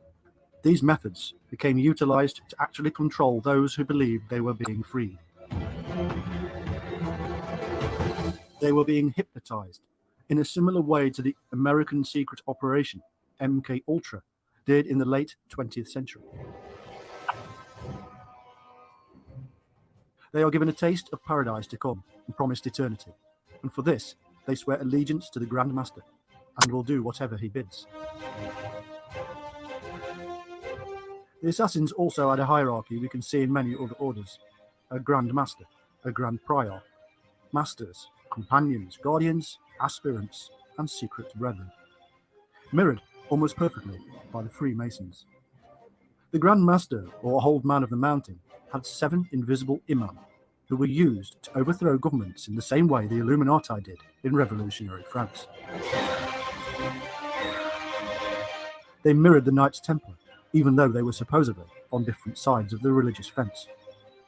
The fundamental rule of the two orders was to seize fortresses and castles in neighbouring countries in order to control the people and finances.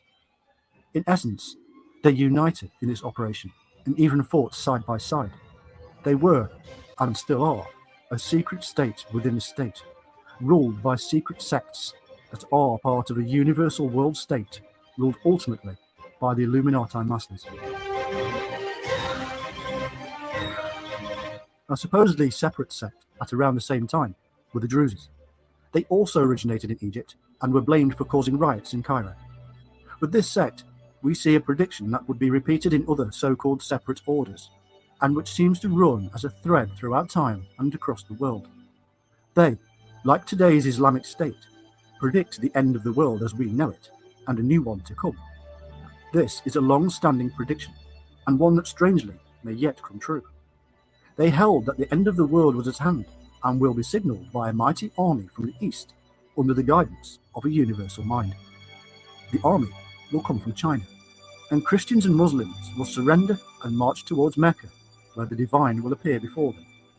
They claim that all the brotherhoods of the world have a part in bringing this prediction to pass, or in other words, making it happen.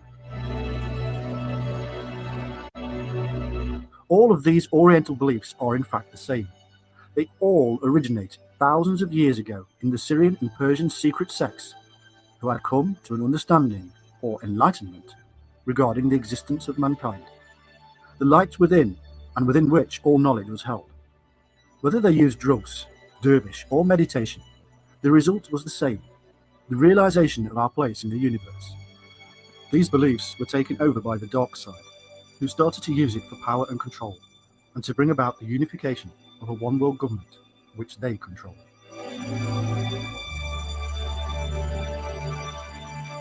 Time was immaterial.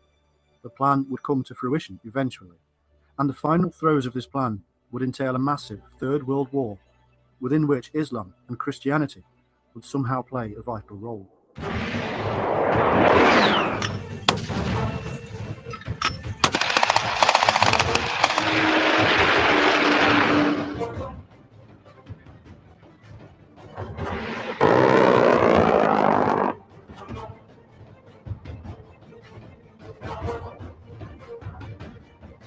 As time moved on, education brought with it materialism and secularism, and instead of turning to religion, man turned instead to rationality and science. In essence, the early scientists became scientists to understand the nature of God himself and our place in the universe, without the use of drugs, but through evidence. All along, the same people were holding up as the great scientists were in fact highly spiritual members of the secret orders, including people such as Isaac Newton. Mysticism was still rife in the world to explain the mysteries of consciousness. One name of a branch of the Illuminati that reared its head was Rosicrucianism. This mystic order spread first among the Germans, who were and have always been mystically inclined as a people. Nobody is entirely sure where and with whom it originated. The Order of the Rose and Cross, or Rosicrucian Order, has in fact existed since the dawn of time, just not under any particular name, and is in fact just another face of the Grand Illuminati's secret brotherhood. They called themselves the Invisibles, and they even created their own origin story to explain themselves. The story itself is a mystical allegory. The originator, they say, was Christian Rosenkreutz, who travelled to Damascus, the home of the Gnostic originators. He then travelled to meet the Magi, where he was called the Chosen One, who had been prophesied. He was initiated into the mysteries, taught magic, and sent back via Spain to Germany. All of his life, and even the story about his death, is an allegory. He never existed. His life is a teaching only to be understood by those with knowledge. In the 17th century, at the same time that other secret orders were resurfacing, following Catholic oppression, they released information into the world. This, along with many more things, started to bring about an enlightenment that would eventually see the powers of old royalty and religions fall.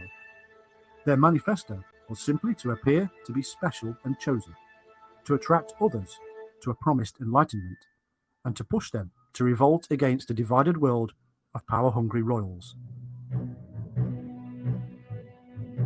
Thus, they would force revolution, and every revolution brings a desire for unity. On the face of it, Rosicrucianism shouted about the mysteries. It was composed of mystical illuminism, in combination with alchemy, astrology, magnetism, and communication with the divine word. The name, in fact, is a clue to the age-old duality expressed by those we have already discussed. Rose is in fact ros, meaning dew or water. Cross is a symbol for fire. It is an occult and hidden symbol of duality, fire and water. A Rosicrucian is therefore a philosophy who by means of dew seeks the light, by the mother finds the Father, uniting them both, creating the Christ. The rest of the story, of the tomb wherein is buried Christian Rosencreutz, is a retelling of the ancient mysteries, such as the tale of Osiris from Egypt. Unlike the Egyptian Ankh cross, the rosy cross was a symbol of duality and therefore life creating. How marvellous and wonderful all of this must have seemed, and yet it is another retelling of an ancient story. Why do this? Because this is how the secrets are passed on from generation to generation. A story of Osiris would be of no use in Germany, and so a new one is created or retold for a new age and a different culture. The basics remain the same, and understanding and meanings behind these stories helps us to highlight them whenever they reappear, as they did in the 1970s when Star Wars came out.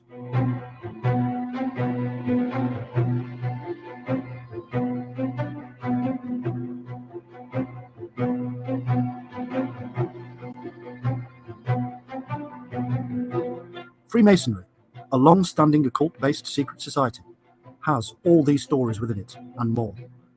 Most members have absolutely no idea what any of it means and simply repeat the rituals because that's how they join and stay members. We cannot look at all members of the Freemasons and accuse them of running the world because they have no idea. However, because it has been a sponge of tradition and legend, it has been a useful tool to keep the golden thread of knowledge alive.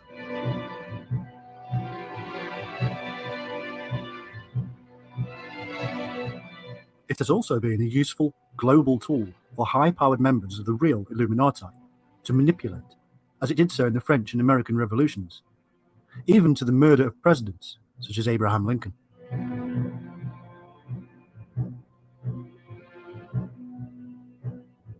As mankind raced towards the Great Enlightenment and the glories of the brutal French Revolution, several masters appeared to the world from their dark hideouts. They did so to ensure the plan they had formulated came to fruition. One such master went by the name of Pernety, and he founded or revealed the Illuminati of Avignon. He was born in 1716 and became a Benedictine monk, where he learned the mysteries from those hidden within the Catholic Church. Here, he learned all about the Hermetic arts, and in 1766 he founded the Hermetic Rite, the Illuminati of Avignon. It grew and spread, and he moved to Berlin. It is claimed he had a powerful angelic guide who gave instruction. As with most of these stories, we have to understand that this itself was symbolic to hide the truth from the ordinary person. He wrote books in occult numbers and codes that are difficult to decipher. Pernety, it was said, was to found a new people of God, and he grew so influential that he built a temple. They kept absolute secrecy.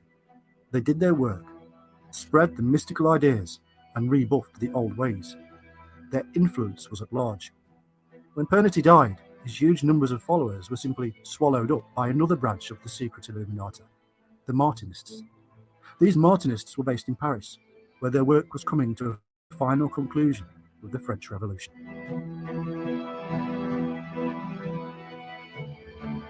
They had allied themselves with that other infamous branch created by Adam Weishaupt and known to the world as the Illuminati. Generally, to the esoteric world of the occult, all these groups come under a name, the Illumins. Whether they claim to be Rosicrucian, Illuminati, Assassin, or Freemason, the ultimate thread that spawns them all is ancient and based upon the very things we have been discovering: illumination.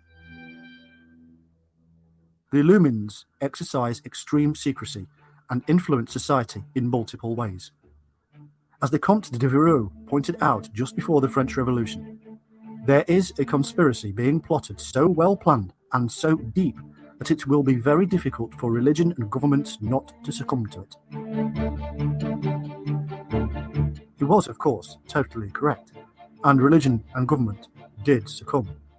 In fact, the same thing has been going on for millennia. Evidence discovered by us for this documentary gives a list of names over the course of time that were in fact masters of the Order of Illumines. These include Jesus, the Grand Master of the Knights Templar Jacques de Molay, Paracelsus, the Jesuit-influenced occult author Kiyosaki, mystics Cagliostro, Eliphas Levi, and Saint Martin, Polish philosopher Wronski, and hundreds more. The ancient message with these names states this: shouldst thou reveal the least of the secret arts or any part of the hidden mysteries that meditation may have led thee to understand, there is no physical torture that is not sweet compared to the punishment that thy folly shall bring upon thee.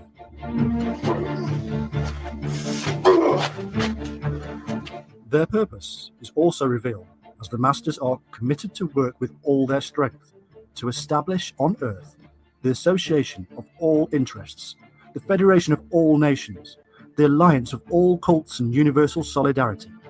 In other words, their own personal goal is the master's bidding, to establish a one world government.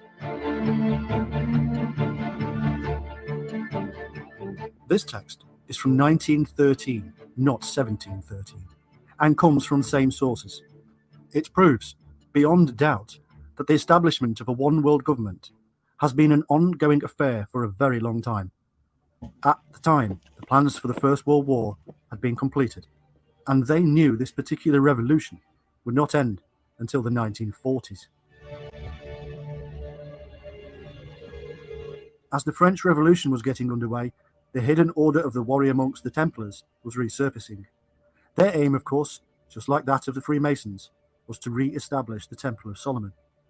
This simply meant to establish the divine, perfect human, the chosen race. They were, like most of the others, Kabbalists and Gnostics, the very reasons the power of the Catholic Church needed them to go. They did disband in the 14th century, but they lived on under different names. They were governed by unknown illumines, and being revealed only to those who had passed through the highest number of degrees of initiation. As the French monarchy had done away with them in the 14th century, it was only fitting that they should see through the destruction of the monarchy in the 18th. One of those men on the list of masters, Cagliostro, was in fact a member, having been initiated in Frankfurt with the members of the Illuminati. By the power of just a spoken word, these masters of the Illuminati could animate thousands of men across Europe and the world. All men obedient to masters they would never see. All men in positions of authority, power, education, commerce, and military. All sleepers awaiting a call to action. And the call came, and France fell under the dark sky of bloody revolution. Stand your pieces! Better get fire! Get fire! And those who did not carry out their orders were under no illusions as to their fate. Death would come to he who even in the lightest thing infringes the order which he had received from the chief, or refuses to execute them. For nothing is unimportant in the sublime order. You must consecrate yourself entirely to the order.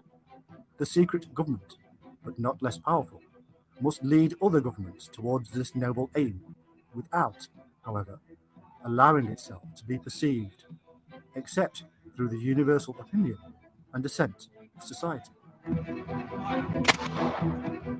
There exists a considerable number of our brothers. We are spread throughout most distant lands, all led by an invisible force.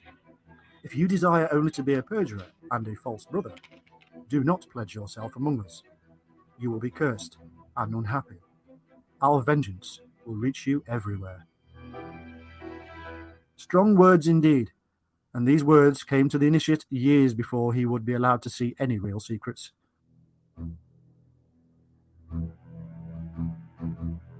By the height of Illuminati power, the French Revolution was an established fact.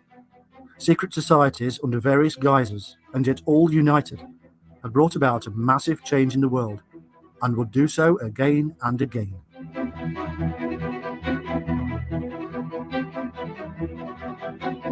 They had emerged from the darkness to plot and scheme and had been seen.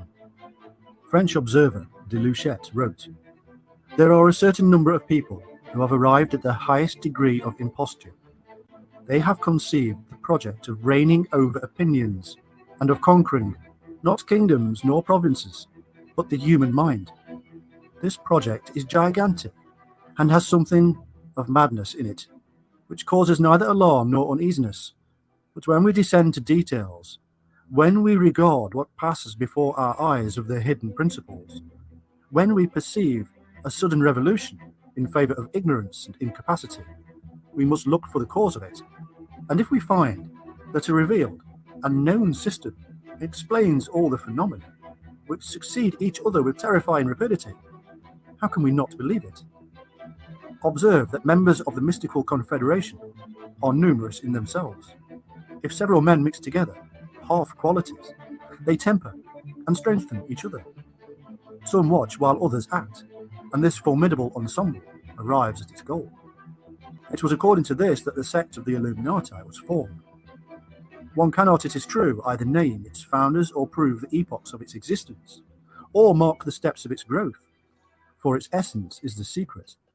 Its acts take place in darkness. Its evasive grand priests are lost in the crowd. However, it has penetrated sufficient things to astonish and draw the attention of observers, friends of humanity, to the mysterious steps of the sect.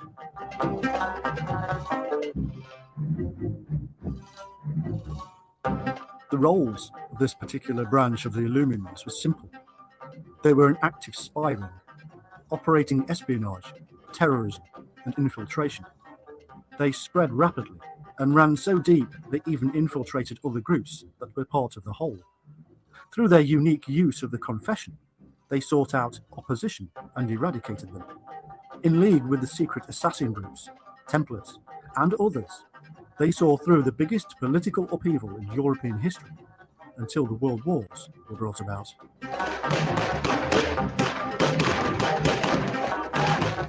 They then simply slipped away, back into the darkness. The truth is, of course, that the thousands of members utilized for the short period of its existence did not just disappear.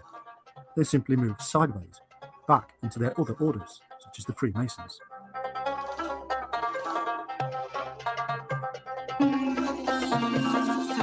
This, then, has been a unique journey through the early life of the Illuminati, or Illuminants.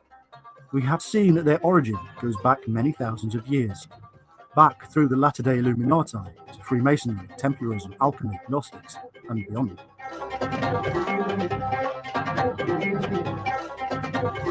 The word we use to describe this powerful group simply describes how they originated, in the search for illumination.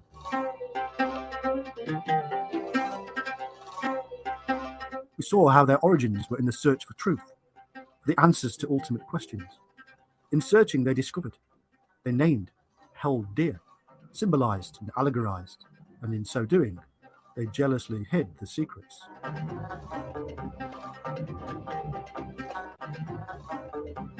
In this original sin, they began the journey to the dark side. They guarded their secrets, but soon they guarded their power, wealth, information, knowledge, and existence.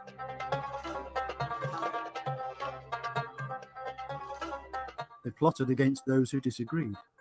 They took down governments, and it seemed easy.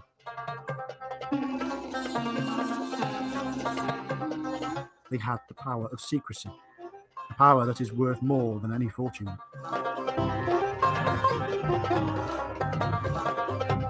And they still hold this power. They still plot and scheme. Governments are still overthrown. Heads of state still murdered by secret assassins. The job is not yet done. The end is not in sight. More has to happen for the one world government to take control. The world is still too disparate, and men in power too greedy for the dollars created from the division and hatred. What is the next step in the history of the Illuminati? Watch this space.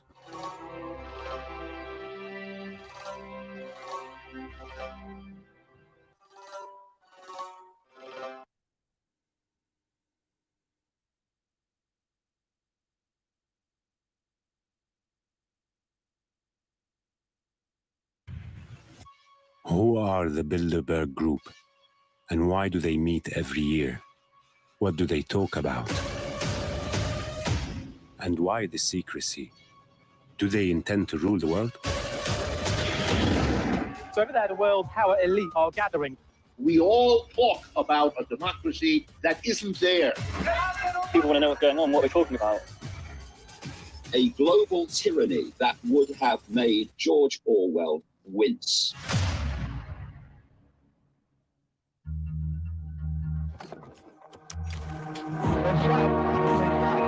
Has crashed into one of the towers.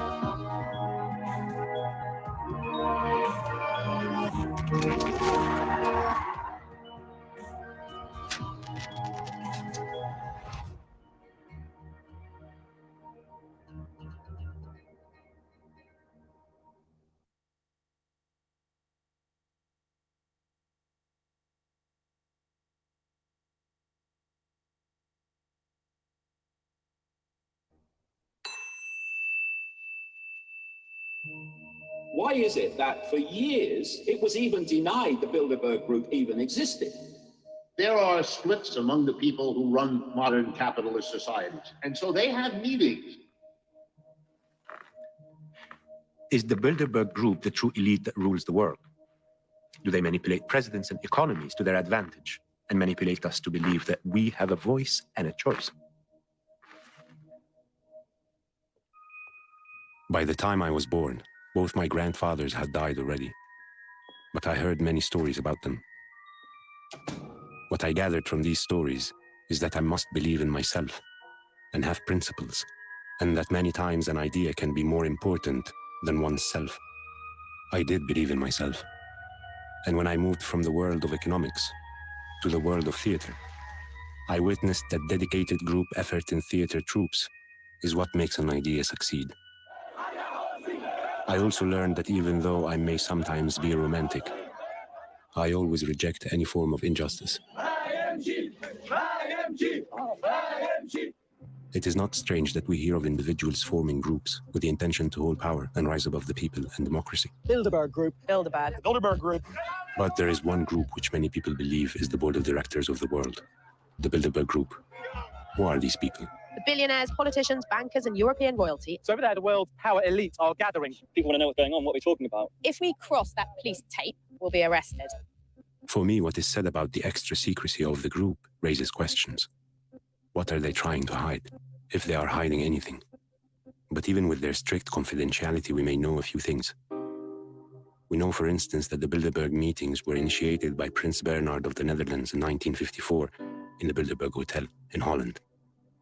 The meeting takes place every year in a different place. We may also know the general topics discussed in the meetings, and it says in the website of the group that participants can use any information they received in the meetings without revealing the names of the speakers or participants.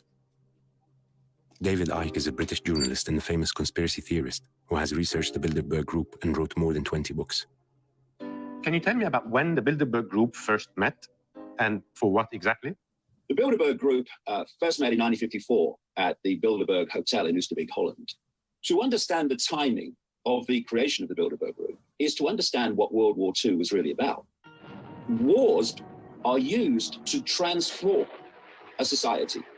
The status quo was gone, and you create another. And in the aftermath of World War II, that's when the status quo was transformed into a world structure. That's when globalization really started to take off. And in there is the Bilderberg Group in 1954, which was a part of this coordination strategy between different countries to create this common push in a desired direction. This is a classic organization drawing together prominent and influential people in all areas of human life. Politicians, some journalists who have a golden rule: you don't report what happened at the Bilderberg meeting. These are military people, intelligence people, many, many heads of major global corporations. And what the Bilderberg Group is a way of bringing these people together to form a common policy. And many of the people, most of the people that turn up have no idea what the big goal is. And a lot of these people come and go, and are never seen again. useful in a short space of time. But then you have others like David Rockefeller, who has been involved in the Bilderberg Group from the start. Henry Kissinger, the same. These people span the whole period of the group's existence. Couldn't we say that they were or are just some sort of a lobby group that are protecting their interest? A lobby group for what is the question I would have. This is not a lobby group for a certain company, even a lobby group for a certain government. Why is it that for years it was even denied the Bilderberg Group even existed? They are a global elite which work to push human society into the direction of a global tyranny that would have made George Orwell wince.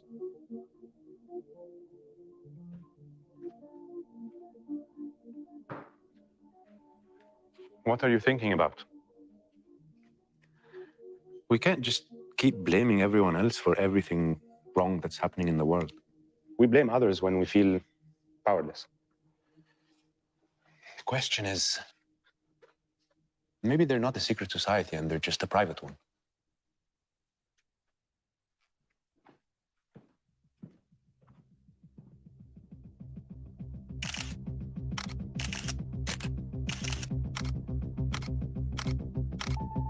From what is written about the group, it seems they are indeed impressive in their breadth and power.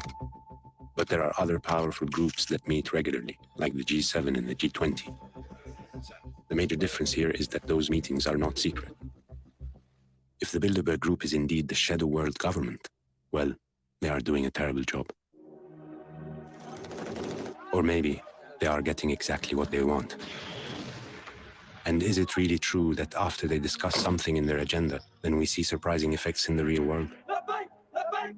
There are people that find it difficult to believe that the oil shock of 1973 could have been masterminded by the Bilderberg Group, as many claim. For starters, the United States Secretary of State, Henry Kissinger, had not attended that year. But at the press conference of the following Bilderberg meeting in 1974, the declarations of Prince Bernhard could raise some questions.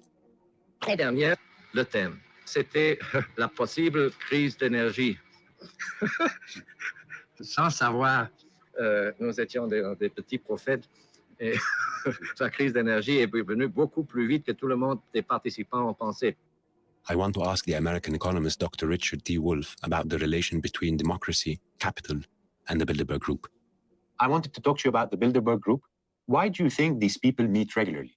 There are splits and disagreements among the people who run modern capitalist societies. And one of the big issues they disagree about is whether or not they really can rely on the capitalist system and the market to manage modern society in a way that allows them to keep their dominant position, their wealth, their influence, and so on. There are those who believe that the market is a fantastic institution, that if each corporation does exactly what is most profitable for it, this will work out to be the best possible society for everyone. Then there are other corporate leaders who say that the levels of inequality common to capitalist societies create severe vulnerability, that you are going to make the mass of people who have middle or low income eventually decide to use their political power, they are the majority, to use politics to undo the results of a capitalist private economic market system. And that therefore you must take steps to deal with that. Notice, everybody has agreed among them that what they want is capitalism to continue.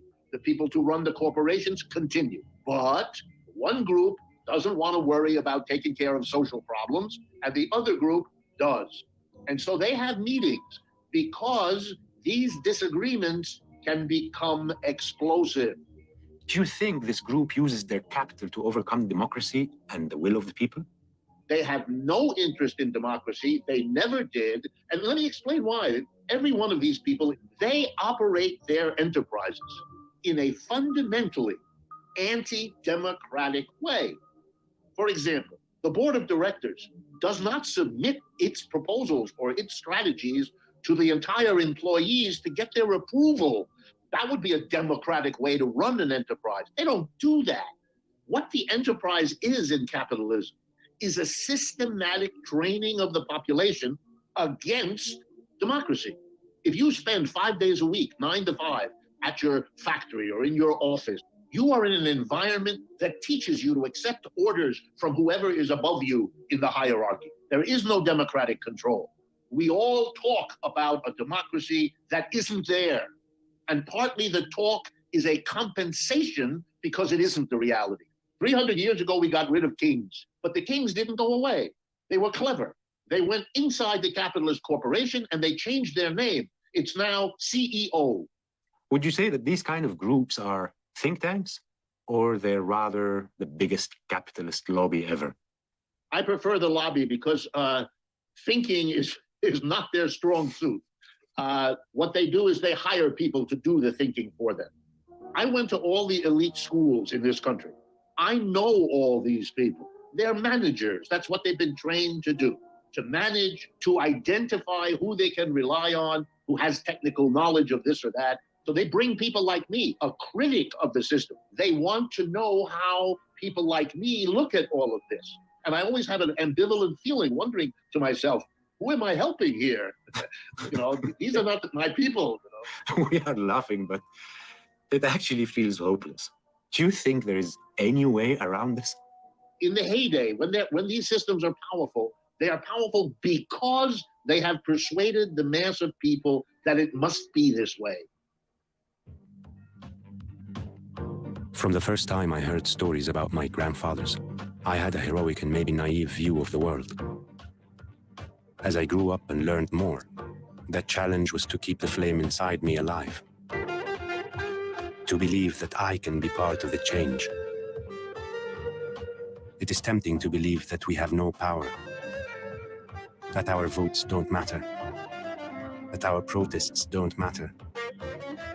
I believe they only matter if we ask the right questions.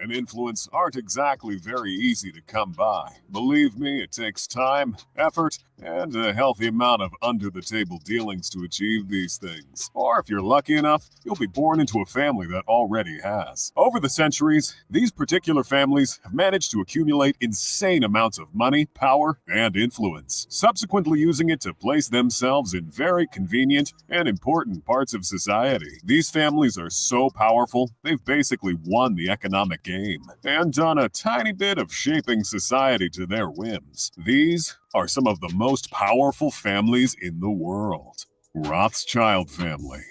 If you know anything about conspiracy theories, then you've certainly heard about the Rothschilds, from the wildest to the most plausible. One way or the other, the Rothschilds had something to do with it. I mean, if the first page of Google is to be believed, the Rothschilds have done everything from controlling every central bank in the world to even controlling the weather, with an insane combined net worth of $400 billion. Who are the Rothschilds really? Alien emissaries? Or just some incredibly rich people? Well, what they are is an international banking and finance dynasty of German descent. They rose to international prominence in the early 18th century and subsequently established operations all across Europe. They were even elevated to nobility by the Austrian government. So yes, they are just incredibly wealthy. But you probably guessed that. The Rothschilds' historical rise to power started with Meyer Rothschild, whose keen talent for finance eventually led him to become a prominent member of the global banking industry and installed his 5 sons in the financial capitals of Europe. They successfully adapted to the Industrial Revolution during a rise in economic growth throughout Europe, landing themselves an oligopolistic position in the world trade of oil and metals. The Rothschilds were so powerful they could loan money to entire countries. Their clientele wasn't your everyday wealthy lord. Nope, they were out there loaning billions to entire governments. In 1825, They supplied enough coin to the Bank of England to avert a market liquidity crisis. They granted loans to France after its defeat by Prussia, and they granted a £4 million loan to the British government after just being asked a few hours prior. They were, simply put, just rolling in that money. These days, the family has taken a more low-key approach to being a financial superpower, while spending their wealth by donating vast quantities of art to charity and generally avoiding conspicuous displays of wealth, especially after their surrealist party back in the 70s that'll haunt my dreams forever. The Rothschild family are without a doubt extremely powerful, influential, and cloaked in mystery, hence all the conspiracy theories. But whether or not they are responsible for the assassination of JFK or are fighting against climate change is for the conspiracy theorists to decide. The Windsor family. Quite possibly one of the most popular and most influential groups of royals in the entire world, with family branches that have stretched all across Europe and influence that quite literally stretches the entire globe. If that doesn't make you want to find your own Windsor heir to marry, wait till you find out just how wealthy the latest generation of British royalty is. Prince William and Kate Middleton's 3 kids, George, Charlotte, and Louis, aren't just living a life of unparalleled luxury. They're making bank, too. Prince George is already worth $2.8 billion, and his sister Charlotte is worth $4.3 billion.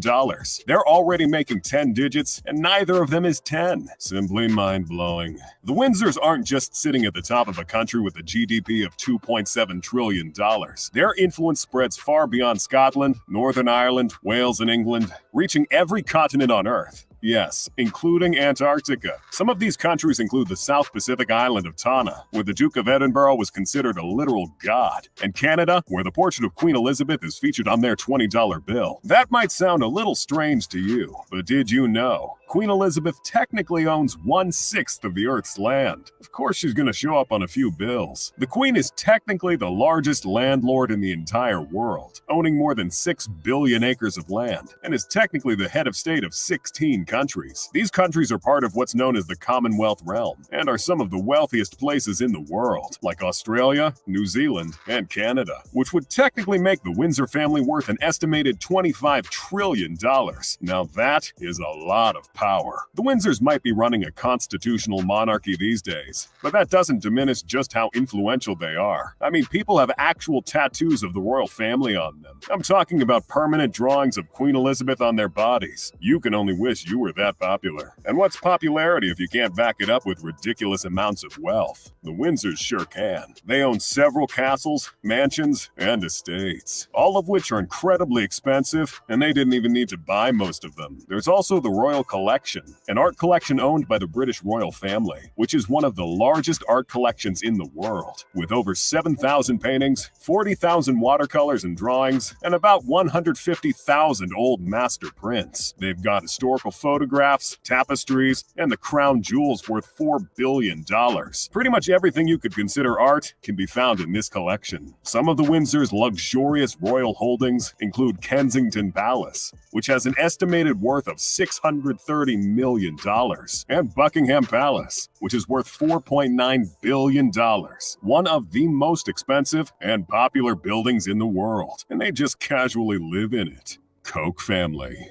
What do you get when you mix oil money, time, and a healthy bit of generational wealth? Well, you get the Koch family, a dynasty of oil billionaires that have shaped both the economic and political landscape of the United States. With a current net worth of $100 billion, the Koch family started their rise to power with a company that had a mouthful for a name. It was originally called the Wood River Oil and Refining Company, until it was thankfully renamed to Koch Industries in honor of Fred Koch, one of its earliest members. It was run by his 2 sons, David and Charles Koch, affectionately referred to as the Koch brothers, after which millions upon millions of Coca-Cola jokes were made. That is until David passed away in 2018 at the age of 79. Now, to give you an idea of why the Koch family is on this list, please note, Koch Industries is currently the 2nd largest privately owned company in the United States, and currently the 6th largest in the entire world, raking in a yearly revenue of $115 billion.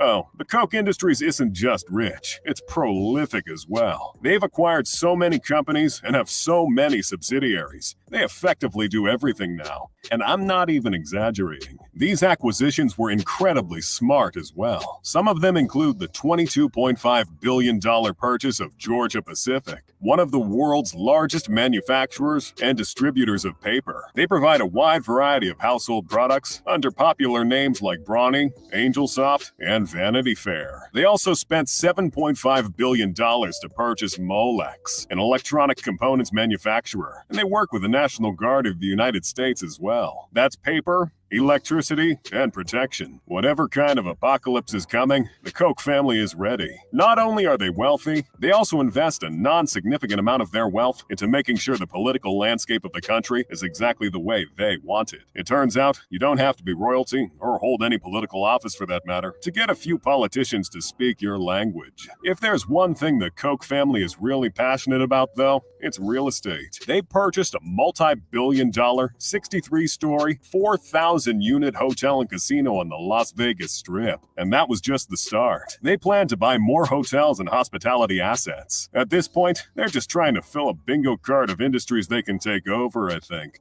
The Walton family.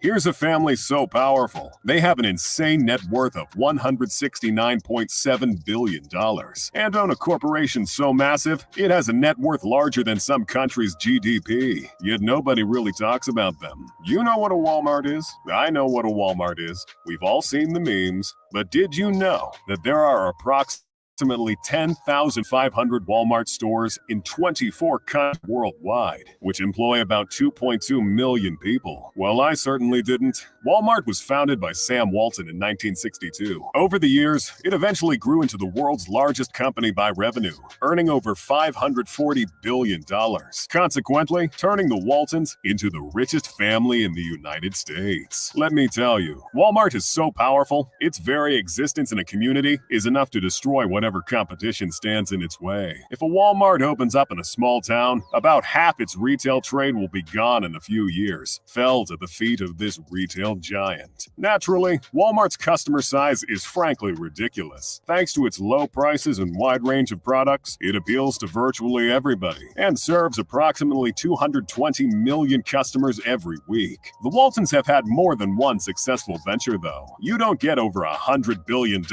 by being a one-trick pony, after all. One of these ventures was known as Sam's Club, a chain of warehouse clubs that sold groceries and general merchandise. It operated 600 warehouses and raked in profits up to $57 billion. Even their charitable foundations are a hit. The Walton Family Foundation has managed to take on environmental issues and education, spending $1 billion on the latter. The Waltons have used their vast wealth to dabble in a bit of politics as well. The political leanings of the Waltons aren't exactly one note, though. Different heirs to the Walmart throne have paid large sums of money to different sides of the political aisle, trying their darndest to influence policies, like a really boring season of The West Wing. Morgan family. This family's rise to international prominence started in the late 19th century with perhaps the most famous Morgan of them all, John Pierpont Morgan. That guy in all the documentaries about early industrializing America, born to be a banker, J.P. Morgan would follow in his father's footsteps and get embroiled in the financial sector, becoming one of the most famous bankers in the world, eventually immortalized by one of the most powerful financial institutions in the United States, J.P. Morgan and Company. J.P. Morgan didn't build the first billion-dollar company by banking alone, though. In the late 1890s, he turned his attention to the steel industry. He developed an alliance with the president of Carnegie Steel and purchased the company for $480 million, an amount which, at the time, was more than the U.S. federal government's entire budget. You gotta spend money to make money, and boy did he make money. In 1901, J.P. Morgan merged his steel companies and established U.S. Steel, a company worth $1.4 billion, placing him not only at the top of the banking industry, but the railroad industry as well. He also controlled 60% of the steel industry too, for good measure. Not to mention the fact that he sat at the board of directors for 48 different companies. This obviously granted the Morgan family immense political and economic sway around the world. J.P. Morgan was part of several illustrious social clubs, where he would meet and rub shoulders with some of the most powerful men in society. He even founded his own club and called it the Metropolitan Club, which had powerful members in it, including the likes of fellow billionaire Cornelius Vanderbilt. Morgan managed to achieve such wealth and influence by being an incredibly savvy and honest businessman. And just kidding, he was the very definition of cutthroat. He bullied, outcompeted, or straight up bought out any competitors. After J.P. Morgan's death in 1913, he left behind what would eventually become the largest bank in the United States, with assets worth $3.7 trillion.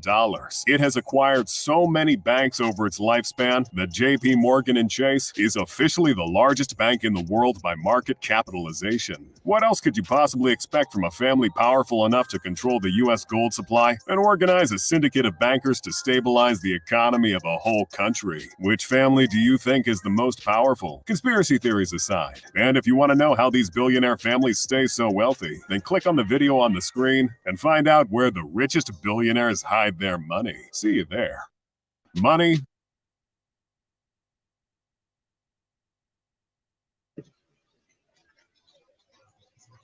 Thank you so much for joining us tonight, family. I hope you got as much out of it as I did. And we thank you so much for joining us and being here with us. It's good to be back. Boss Lady, you have anything you want to say?